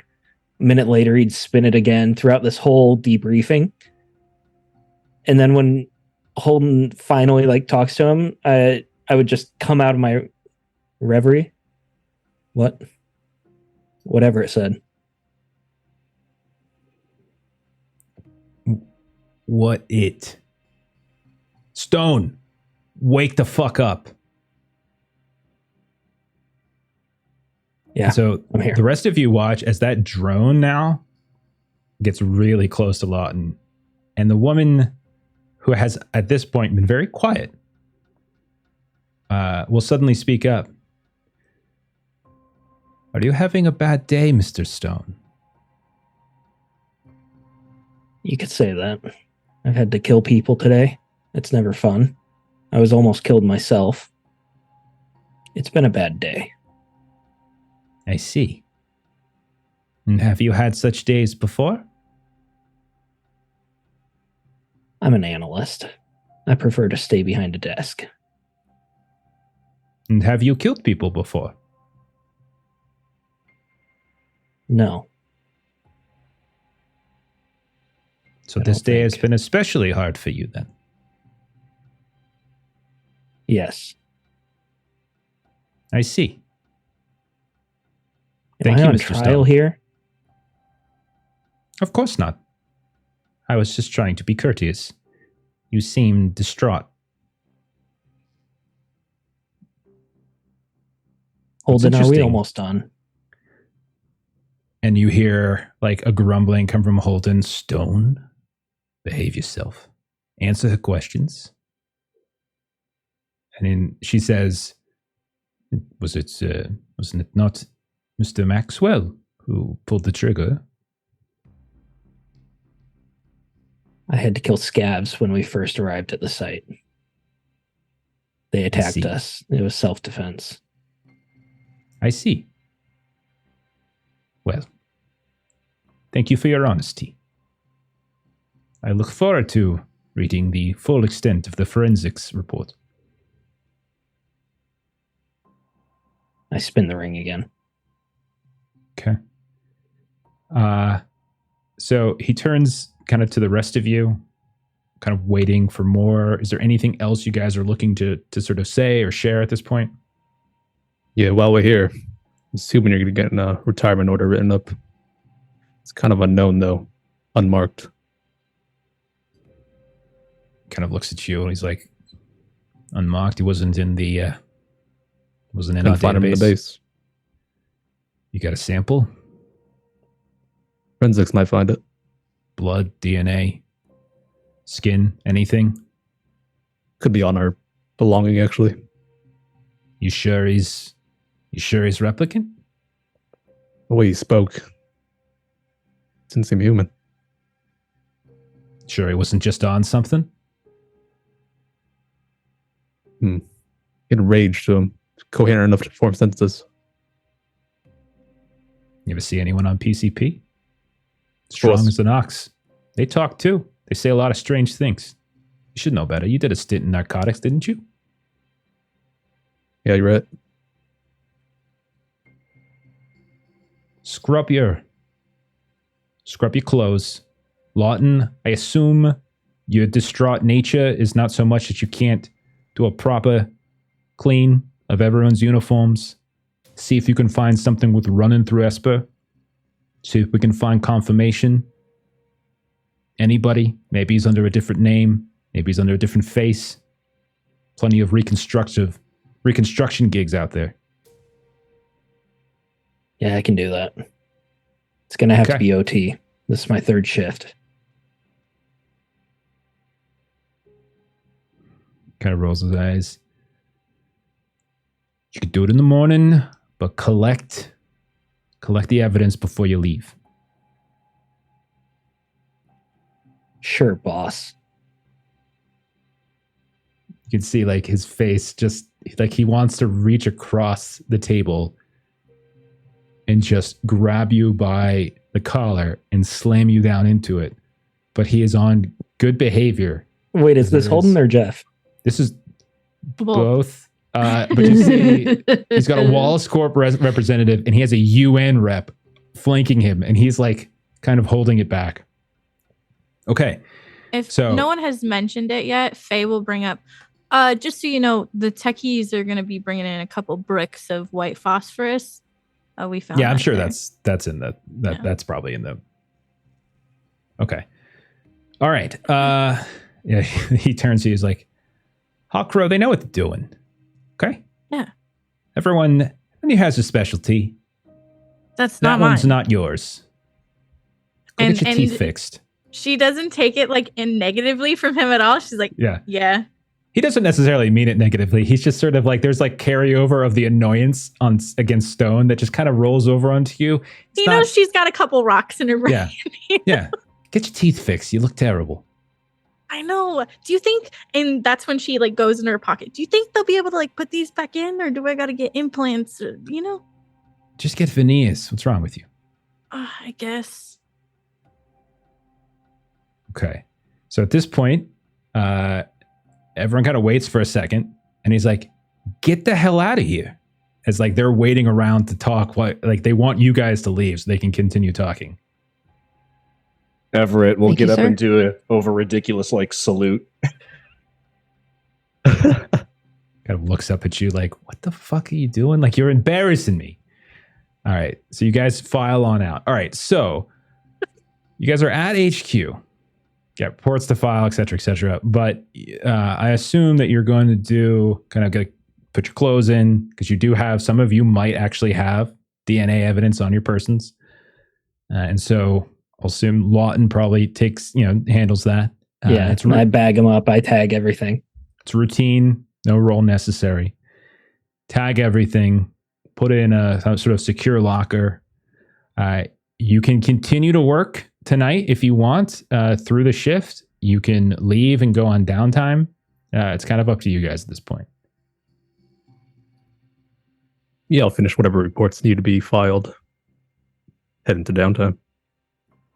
Okay. So yeah, for you, it's just a couple things. Like you don't necessarily do like the whole like evidence bagging and all kind of stuff. Most of that's gonna be handled by tech, but like you kind of write up your reports. And you probably need to do more of that paperwork in the morning. There is no arrest record, but there was a death of a person. Unclear, whether it was a synth, it was a replicant, excuse me, or human. Unclear. No known next of kin for Ty Walters. There's no brothers, no sisters, no kids, no parents, nothing. So none of that kind of pops up. But does anybody else want to do anything at HQ, or do we want to head into downtime? I'm good with downtime.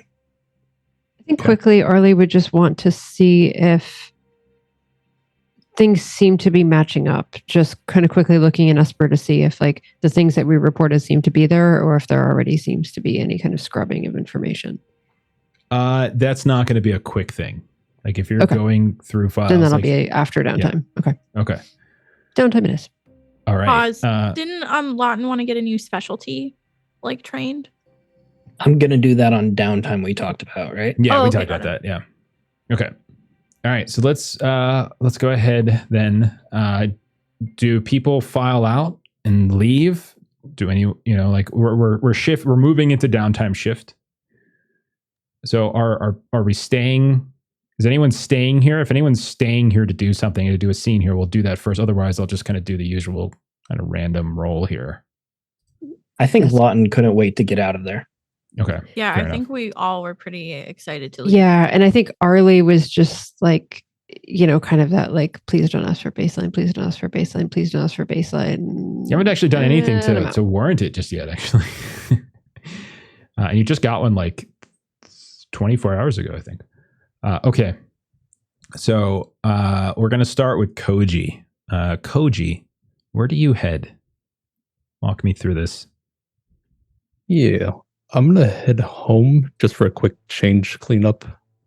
And then I'm going to call up my friend that I made earlier, Mr. Freckles, the security guard of the warehouse. Oh my God. Okay. And join him and his wife. Yeah, join him and his wife for dinner because he graciously invited me. Okay. So you call him up. It's like 10 o'clock at night. By the time you kind of get home and change. Your home, as we know, is above a club. And so there's this muted music happening in the background. And you hear his voice going, hello, as you're probably calling from, actually, you're probably calling from the club from downstairs because like your Kias don't call random people. So you actually have to call kind of in. And so you probably call over through there and you just hear, hello. Hey, Mr. Freckles, it's me, Koji. Speak up, I can't hear you. There's a lot of music in the background. Oh, yes, it's Koji. Cody? I don't know a Cody. No, Koji, remember, we met at the warehouse. You were on duty. Oh, yes, Detective Sunru. Yes, of course. Is there something I can do for you? Do you need more, do you need to look at some more footage? No, not for work. I'm following up on your invite for dinner. And you just hear him kind of muffled. It's a detective I met the other day. He wants to come over for dinner. And you hear a voice that's like, it's 10 o'clock at night. What the? And like, yeah, but it's a detective. Fine, I'll put something together. Sure, detective. Of course. We've already eaten, but I think we can put something together, a nightcap or something, if that's what you're after. Yeah, sure. Something small is fine.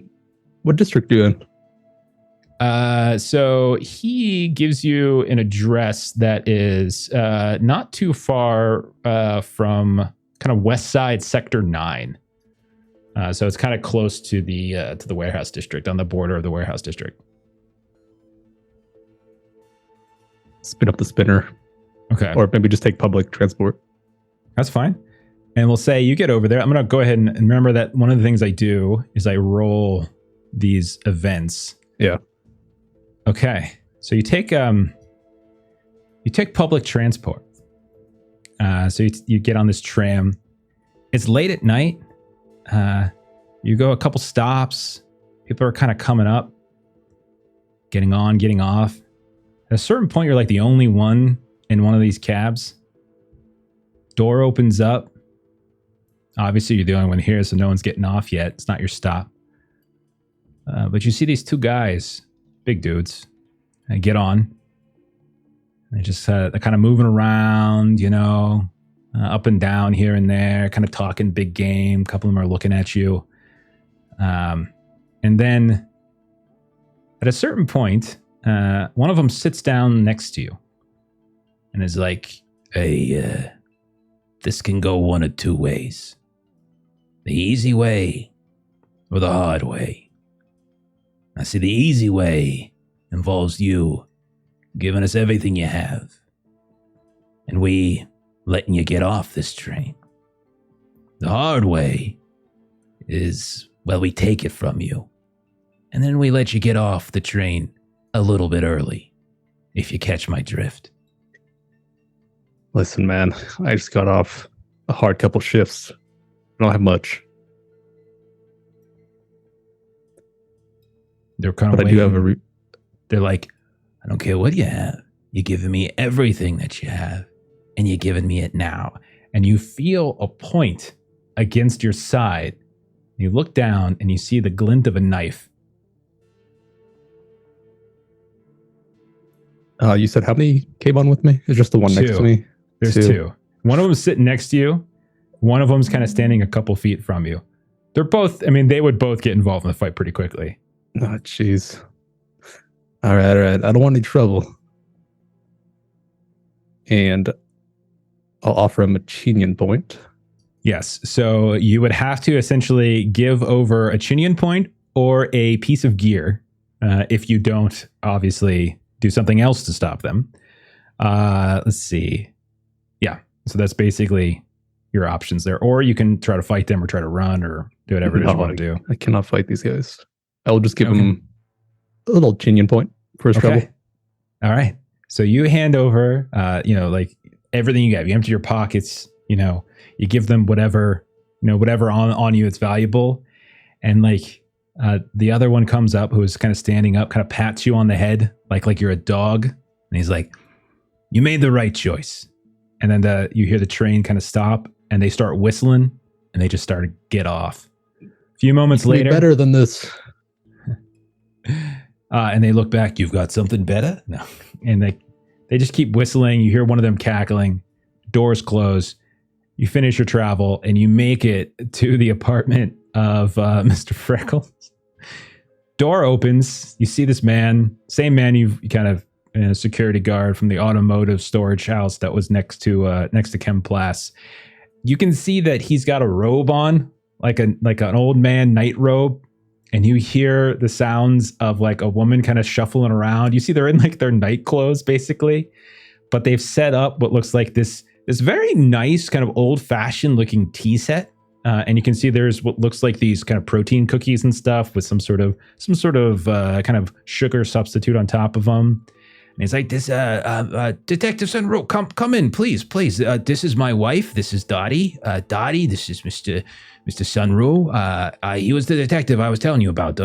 He was the one I helped out. And she kind of looks at her, "Hello, detective. It's nice to meet you. And she kind of like pulls the sort of the collar kind of a little bit closer on the rope. "If I would have known you were coming, I would have had something more prepared. And if I would have known you were coming at a more reasonable hour, I would have probably been dressed a little differently." Oh, thanks for having me. Of course. And so they sit down. Is there anything you wanted to ask them about, or is this just like you having dinner with them? Just having dinner with them. Okay, so you sit there and you're just kind of shooting the shit with these two old people in their apartment.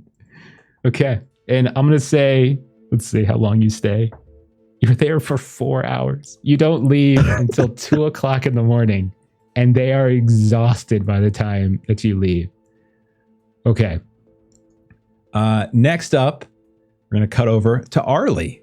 Arlie, what are you doing? Okay, so Arlie's going to start her downtime. Also going to the nightclub row area. Okay. And so she is going to be going to a it's more like a it's keyboards, but it's more like a piano bar kind of a club. It is called the Aha May. It's the name of this kind of piano bar, keyboard bar. And she kind of goes in and goes towards a back room of this club. And so she actually is here for a woman named Sophia, who actually kind of uses the practice areas in the back when the club is open to do like lessons. Okay. So it is very, very late, and it's after it's like 10 o'clock to midnight in that range somewhere. So would they be here at this time of hour? Yeah. So basically, kind of the practice rooms would be in use during the day, and the front of the house is open at night. And so then the practice rooms in the back are then kind of open for.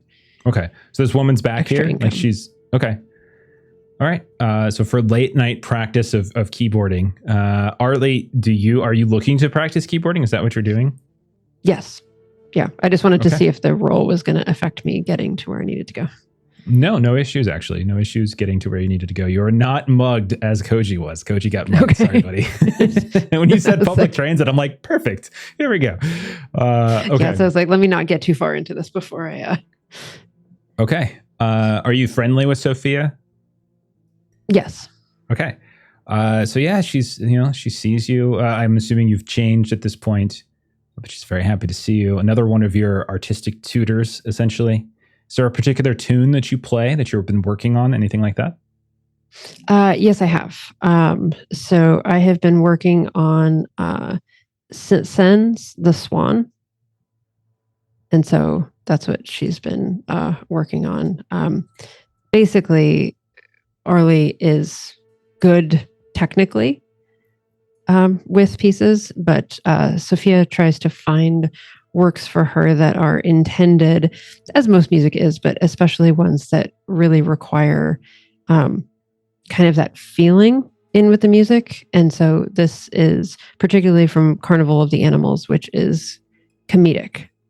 And so kind of trying to move beyond kind of the technical playing, kind of making sure to kind of imbue kind of the emotion behind the music as well. Okay. Roll an insight test. Let's see. Since we're not going to do any sort of like mobility or anything like that, or agility, since you're good at technical stuff. So it's going to be you. Sorry, I just saw Australis. You get around Yeah. and you get around. That's great. I am going to take our generous audience and up my D6 to a D8 because I've been practicing. So it's just flavor. There was no repercussion to this. Just wanted to see how well you do. That's all. I want to be successful, and I got a 7 and a 10, so that's just 3 successes. And when you're done, you look over and you see Sophia has a very very surprised look on her face, and she kind of shakes her head like, "That was beautiful. It was absolutely beautiful. I think you've. Have you been practicing somewhere else?" No, of course not. I find that during my day, if I need to, I think people say center myself. I just kind of play it in my head, and I think about it, and it's been playing quite a bit in my head during the day today. And so she kind of inquires, like, "Is this something you want to talk about, darling?" Oh no, that's why I come here to put my mind on other things. But I am glad that you are pleased with my progress. Oh, it was amazing. It was amazing. We do recitals if you're interested. No. Thank you. Once a This month. is just for personal amusement. Fair enough. So a few hours later, we'll say, hang on, 2 hours. 2 hours there. Go to leave. Go over towards your spinner, and you hear a whistle from down an alleyway. And you see like a cigarette. You can see a flame from like a match and a cigarette light. And you see a recognizable face in the shadows. An informant I think you've used before. Goes by the name Shade. Yes. As Melissa quickly checks her character sheet. Stuff you guys put on the character sheet. I look and I try to use it. So, but you see them like right just maybe 15 feet away from your spinner. And Arlie, kind of looks down, and kind of nudges her head in the direction of kind of a dark alley behind. Kind of walks around the building the other way. They're literally in an alley. Yeah. Okay. So the face that we see, can you describe it for us? You didn't really give me any details, so I'm just curious. So kind of one of the kind of defining features for him is that he always has a different kind of hat. And so they're always sort of incredibly worn down, but she never really knows. But that's kind of where the moniker Shade comes from, is that his face is always well covered by some type of hat. So tonight he's wearing this this patchy bowler hat. So it's kind of got that arc to it, but you can see there's been a couple places where the fabric has literal square patches and stuff stitched in. You can see probably hasn't shaved in a few days either. And when you come up, like they're kind of scratching the side of their neck a little bit, and they're kind of looking, and they're like, "You said that if I ever had anything that if I told you, then you could give me a favor, and if you give me a favor, then I can I can cash it in and get out of trouble, right? You said that, right?" We have our arrangement. Yes. What you have something for me, or you need something? So roll a connections test first, and the better you're going to get at least something, but the better you do, the more you might get. But you're going to get something no matter what. All right. Oh, this. What did I do with that one?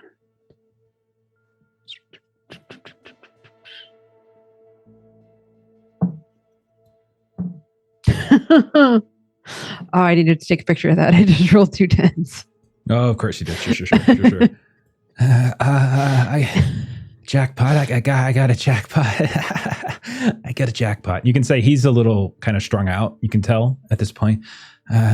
It's about your place. It's where you work. Everyone knows you guys are corrupt, right? Some of you. I mean, you're not. You're just great. You're a beacon. Get justice to it. And goodness. Get to it. Right. I was down the red light district. I was hearing some things. There's someone down there selling old LAPD gear, black market and such. They're selling it. It's out of the back of a casino. I don't know which. But I know it's a casino. I know there's like a lot of them down there, but it still narrows it down, right? Still narrows it down. And they said that supply has dried up, and they're putting out feelers for someone else. So someone in like your business, someone is one of you is selling stuff for something. Yes. I know. Yes. I got. Yes. That's good, right? I got That's that. really good, right? Yes. Okay. And then, and he looks kind of nervous. He's like, so Arlie, do you make it known that you're a replicant? Like there are ways in which normal people might not notice the difference, but like, does Shade know that you're a replicant? Let's do this the interesting way and say yes. And then you look him he gets really nervous, like a kid who's got a secret and he's embarrassed and doesn't want to say it. He's gonna get in trouble if he says something to like mom or dad. He's kind of looking. I don't know if I should say the other one. I don't know. Just out with it. Just out with it. But you can't get mad. You're not gonna get mad. You can't take it on me. It's just don't. What's the phrase? Mad? Don't kill the messenger or something. Don't shoot the messenger. Do you have your gun on you? And he's like, do you have your gun on you? If I killed the messenger, how would I get any more messages? Why would I do that? Oh, right. I heard something. Don't ask me from where. I can't tell you. They're gonna hurt me. Well, I mean, they heard it from somewhere else. But anyhow, I heard. There's more of you. Yes. There's more of you. You know what you are. There's like. Yes. Got it. You're working with them. Who's working with them? You're working with other people like you, but they don't say they're like you, you know? Oh. Yeah. Well, that is interesting. This is useful. And you see her kind of saying the things that Sophia was just saying to her, and she's kind of repeating a lot of the similar phrases. Is you have done good work. I am pleased. Yeah. Okay. So like that's worth a lot, right? That's worth like a big favor, right? Right? I will always, as I have always told you, I reserve the right to refuse. However, there's a warrant out for me. You can get that squashed, right? It's nothing big. It's nothing big. I didn't hurt anybody. What is it? It's just, dealing. That's all. I don't know. Dealing. You have not told me. It's just dealing. It's nothing. It's a victimless crime. And she sort of sighs because this is a lecture she's given before about this not being a victimless crime, and the morgues would say otherwise. But she runs it through her head that it's been said before, and she just sighs. You sure there isn't anything else? No. This is it. This is all. Come on, that was good. I gave you 2 things. Come on, 2 things for 1 thing. You're still working. You're still like, you're still making out. 2 for 1. 2 for 1. I will let you know what I can do. I will. You can squash it though, right? I will. I am not. I can't go promises. home unless you squash them because I think they're sitting on my apartment right now. That's why I'm, out here and stuff. I can start by getting you somewhere to be tonight. I can come with you? I can stay with you? No, but I can get you somewhere to be tonight. Okay. That'll work for now. That'll work. Okay. And so you'll let him into the spinner with you and you two will fly away. Okay. Next up I have is Everett. Where is Everett? What's he doing?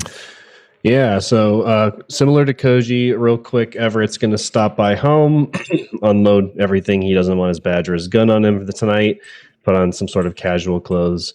But he's also going to take some money for his neighbor, Penelope. Something he does on a semi-regular occasion is to leave money for the single mom and her daughter. He has a soft spot for them. So he'll just slide it under the door before he heads out, and then he's going to head to Hysteria Hall. He's going to do some gaming. Okay, is there a specific game that Everett does?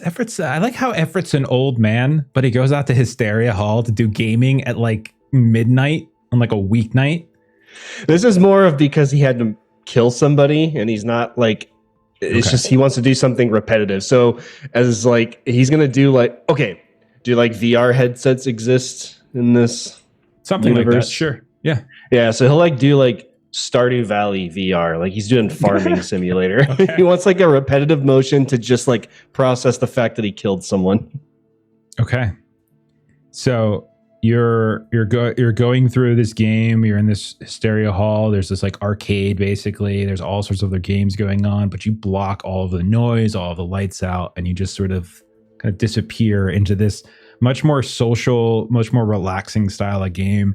And it from the outside, from like the outside view, it is a very peculiar contrast of what's actually happening around you. Where there is just blinking lights, holographic projections, all sorts of things, sound, music blaring here and there. You can hear the like drowned out, over the sounds of these different games kind of going off and making these different sound effects. There's this kind of pulsing music in the background as well, almost like this deep heartbeat, kind of thrumming here and there. You go through and you have your kind of downtime. We'll say it's maybe about 2 hours worth or so that you're kind of hanging out here. As you're leaving, as you're kind of paying for like the remainder of your time, kind of picking up your tab and all that kind of stuff, you get up to the front desk where like there is like an actual attendant up here, but most of the pay is just sort of done with sort of swiping and things like that. There's a series of screens and there is just a bombardment of advertisement. However, Everett, one of them, this animated advertisement, catches you, and your mind kind of drifts off a little bit as you're just kind of staring at it. And like the voice of the attendant and maybe of a person or two who's behind you in line are like kind of like drowned out a little bit as you just sort of focus on it for a bit. What is this an advertisement for that has you so enthralled? How about that? I think I'll tie it to my key memory. It's gonna be like some kind of like luxury, like I'm assuming there's personal like spacecraft or at least something that can fly around for like the ultra wealthy. Okay. Yeah. It's gonna be something like that, and he's gonna be absolutely like he always has memories of the Starship engines burning when he watched his sister leave many, many years ago. So he's just gonna be watching the engines on this like luxury vehicle just burning, almost like burning a hole into his eye, but not in like a painful way. I'm gonna say that so once that kind of the imagery shows up, it is actually kind of an advertisement in some ways for kind of like a lottery. So there's like this push, like there's definitely a very clear, like only the uber wealthy usually get on it, but every now and then there's like this lottery where lower socioeconomic rung of the ladder are able to potentially kind of win and get on it.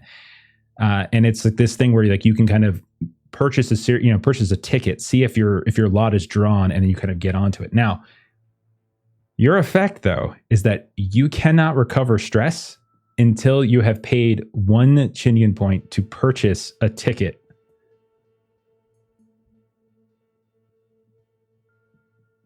I just so happen to have one. I started the game with one, so yeah, he'll kind of just like he'll think like it's like that cat meme where it's like I should get a boat. He does that. Okay. So you finally pay for your services that you had at the arcade. And like you get some like dirty language, like, you fucking old man, get the fuck out of here. As you see these little like 17-year-old snot-nosed kids, piercings and stuff looking at you, like, get out of here, boomer, as you kind of start moving around. But you stop at a kiosk. Along the way, you purchase one of these tickets and you return home for the evening. We will kick over to Faye next. Faye is next up. Where is Faye going? What's she doing? So Faye does what everyone else does, where she goes home, she takes the stuff that she had in the back of her spinner and she brings it into the apartment. And she showers and she gets out and she's just kind of like looking around her apartment and she keeps seeing stuff of like Warwick. So she has pictures together with him. They're all over each other's like social media to whatever extent that is. And it kind of upsets her and she doesn't want to be home anymore. Because Joe did get under her skin, him saying that he never really liked you and Faye loves him. And so this is a heartbreaking accusation because there's no way he could have been lying their entire lives. So she goes to this spot in Little Tokyo where they used to this little hole in the wall bar where she used to meet up with Warwick. And she's just gonna drink the night away. Okay. You go to this little hole in the wall. Do they know that you're a Blade Runner? The owners do. Okay. Yeah. Okay. So it's friendly enough to you. Yeah.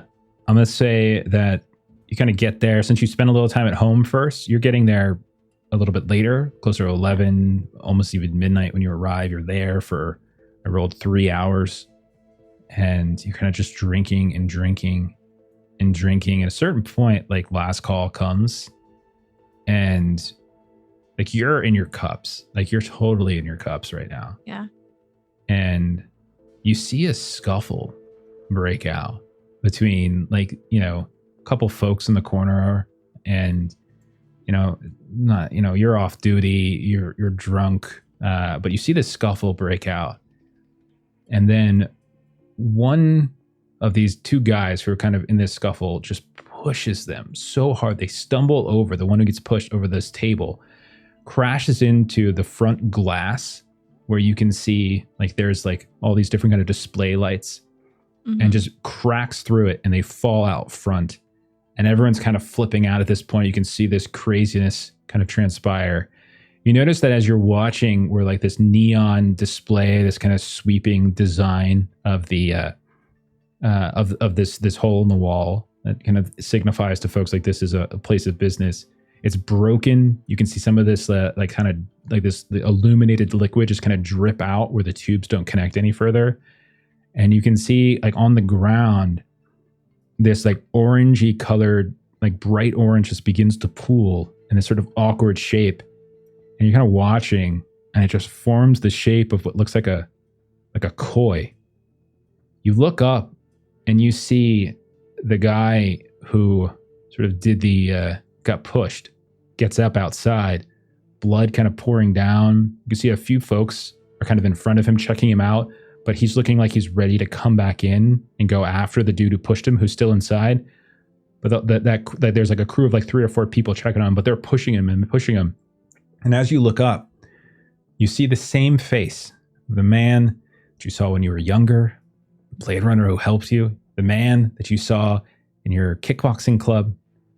You see him just kind of continue to push further and further away as you kind of get up. You're kind of wobbling a little bit, and eventually they just push him away as they're shouting back and forth until his face kind of disappears into the darkness of the alleyway as he gets out of your vision. Anything you want to do? She's gonna follow, looking for this dude. Okay. So you follow, and you're kind of moving out. Like you get out, you're about to leave the door, and you hear a voice. Hawkrow, you need to pay a tab. Oh, yeah, here. And she pays what she needs to. Turn around, you pay. You leave again. You start moving down the alleyway where you saw like the group that were kind of like of people who were trying to intercede and not cause a problem. You get down the alleyway, and eventually you see that same group walking back towards you, but you don't see the man with the bloody face. And you see they just kind of step out of the side, and they just kind of shake their heads at you. Where'd he go? Some people just can't handle. What? Where'd he go? Who? The guy. Oh, we got him into a cab. He's got a bad gash. We sent him to a med center. Which one? I don't know. Where the cab will, wherever the cab is, whatever's open. Okay. And she's gonna try and flag down a cab to try and go to the same med center. Okay. Flag down a cab. You go to the med center. Get inside. You are drunk. I want you to remember you were drinking for 3 hours. 3 hours. You are drunk. So you're in the cab. You get out of the cab. And the guy says, hey. Oh, and he kind of points to the meter. Yeah, and she comes back to pay. Come back, you pay. What was I doing? I don't know. You said med center. You look, well, your teeth are terrible. Yeah, my teeth. Oh, and she's going to go into the med bay to get my teeth treated. So you go in, you get strange looks as you go through here and there, but eventually we'll say your teeth, as at some point, the real reason why you got here, it sort of starts to fade from memory. Yeah. And we will move over then finally to Lawton Stone. What is Lawton Stone doing? He's had a rough day. Yeah, he has. I'm gonna do some narration, and feel free to interrupt me when the roll comes up, or you think I'm doing something that wouldn't quite work. Okay. But Lawton Stone would head home, where he has his second office, basically. He opens the door. You see his really crappy apartment, but it's just stacked with files and paperwork. The vid screen is already on. It looks like another black and white movie is starting, but he doesn't even look at it yet. And he just, with a purpose, he goes into one of the back rooms and just starts like rifling through a closet. In the very back of the closet, he finds an old suitcase, like one of the leather rectangular suitcases.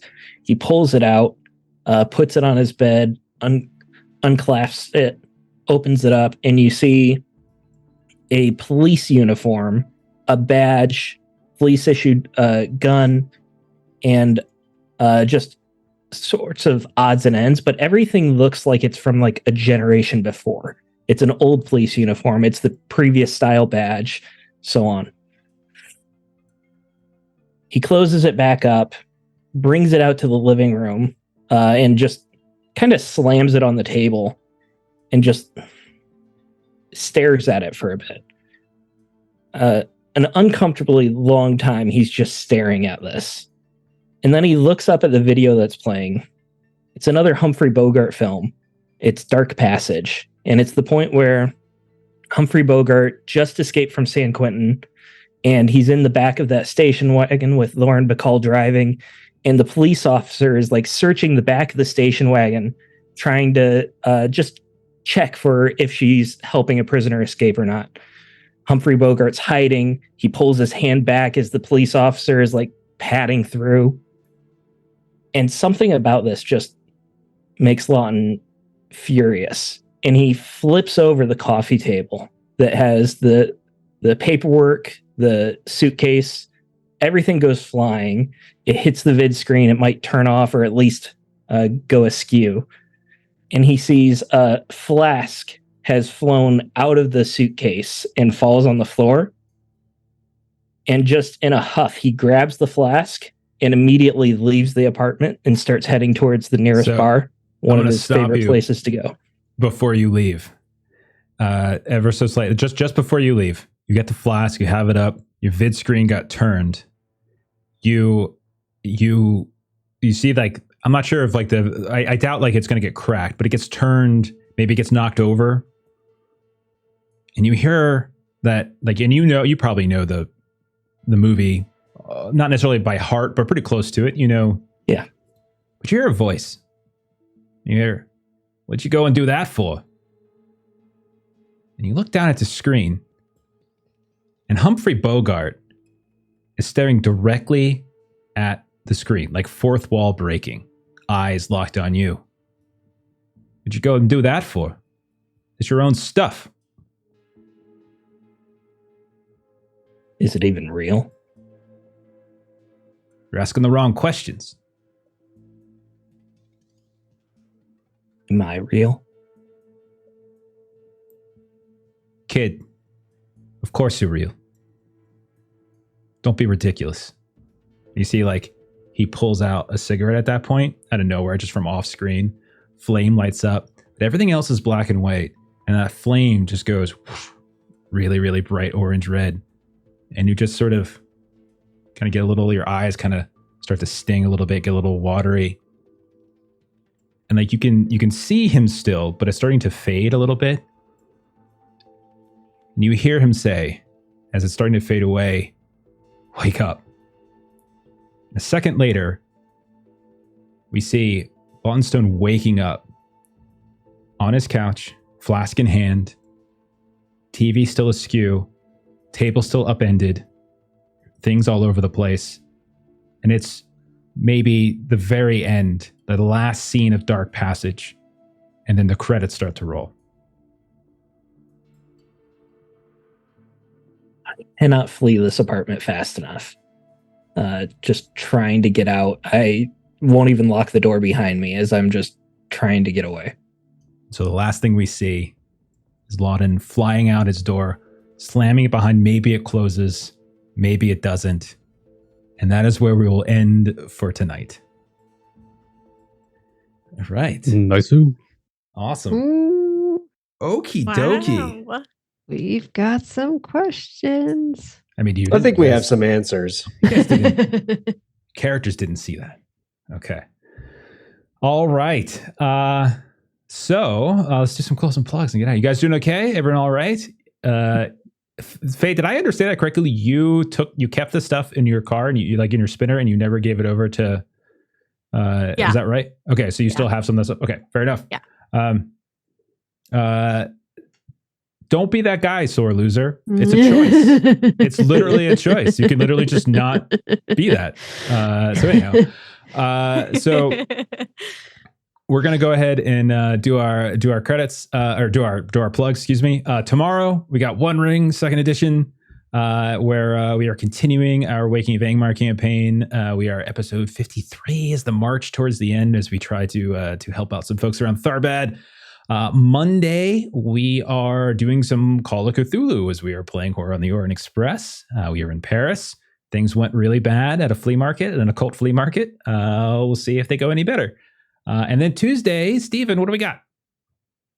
We got Forbidden Lands. The pack has just started exploring a new town, and they're finding out that they may not have run as far away from this plague as they thought they could. So Nice. they're getting into it. They'll see how much trouble they're actually in. I'm ready to go already. Let's Whoops. hop on a boat and get the hell out of here. Let's leave the whole damn continent as far as I'm concerned. And then next Friday, we'll be back to Conan. And in 2 weeks, we'll be back to Blade Runner and see the ramifications of what went down, as although you all have managed to kill the suspect, you let an accomplice go. And there are some other little threads. And the question actually, does the task force continue? You guys were on an ad hoc task force thrown together. We'll see what happens when we come back. But with that in mind, thank you to everyone who hung out tonight. Thank you to all of you that are watching this later on VOD, on YouTube. We really, really do appreciate it. Make sure follow the channel, subscribe on YouTube, all that kind of good stuff. We are going to raid our good buddies over at Defenders of Cobalt. So are they still up? They are still. Yeah, they're still up. They're playing Kids on Bikes tonight. They're doing a special little one shot. Some of their folks are out. So go watch some Kids on Bikes. And we'll see you later. Bye-bye. Bye. See ya.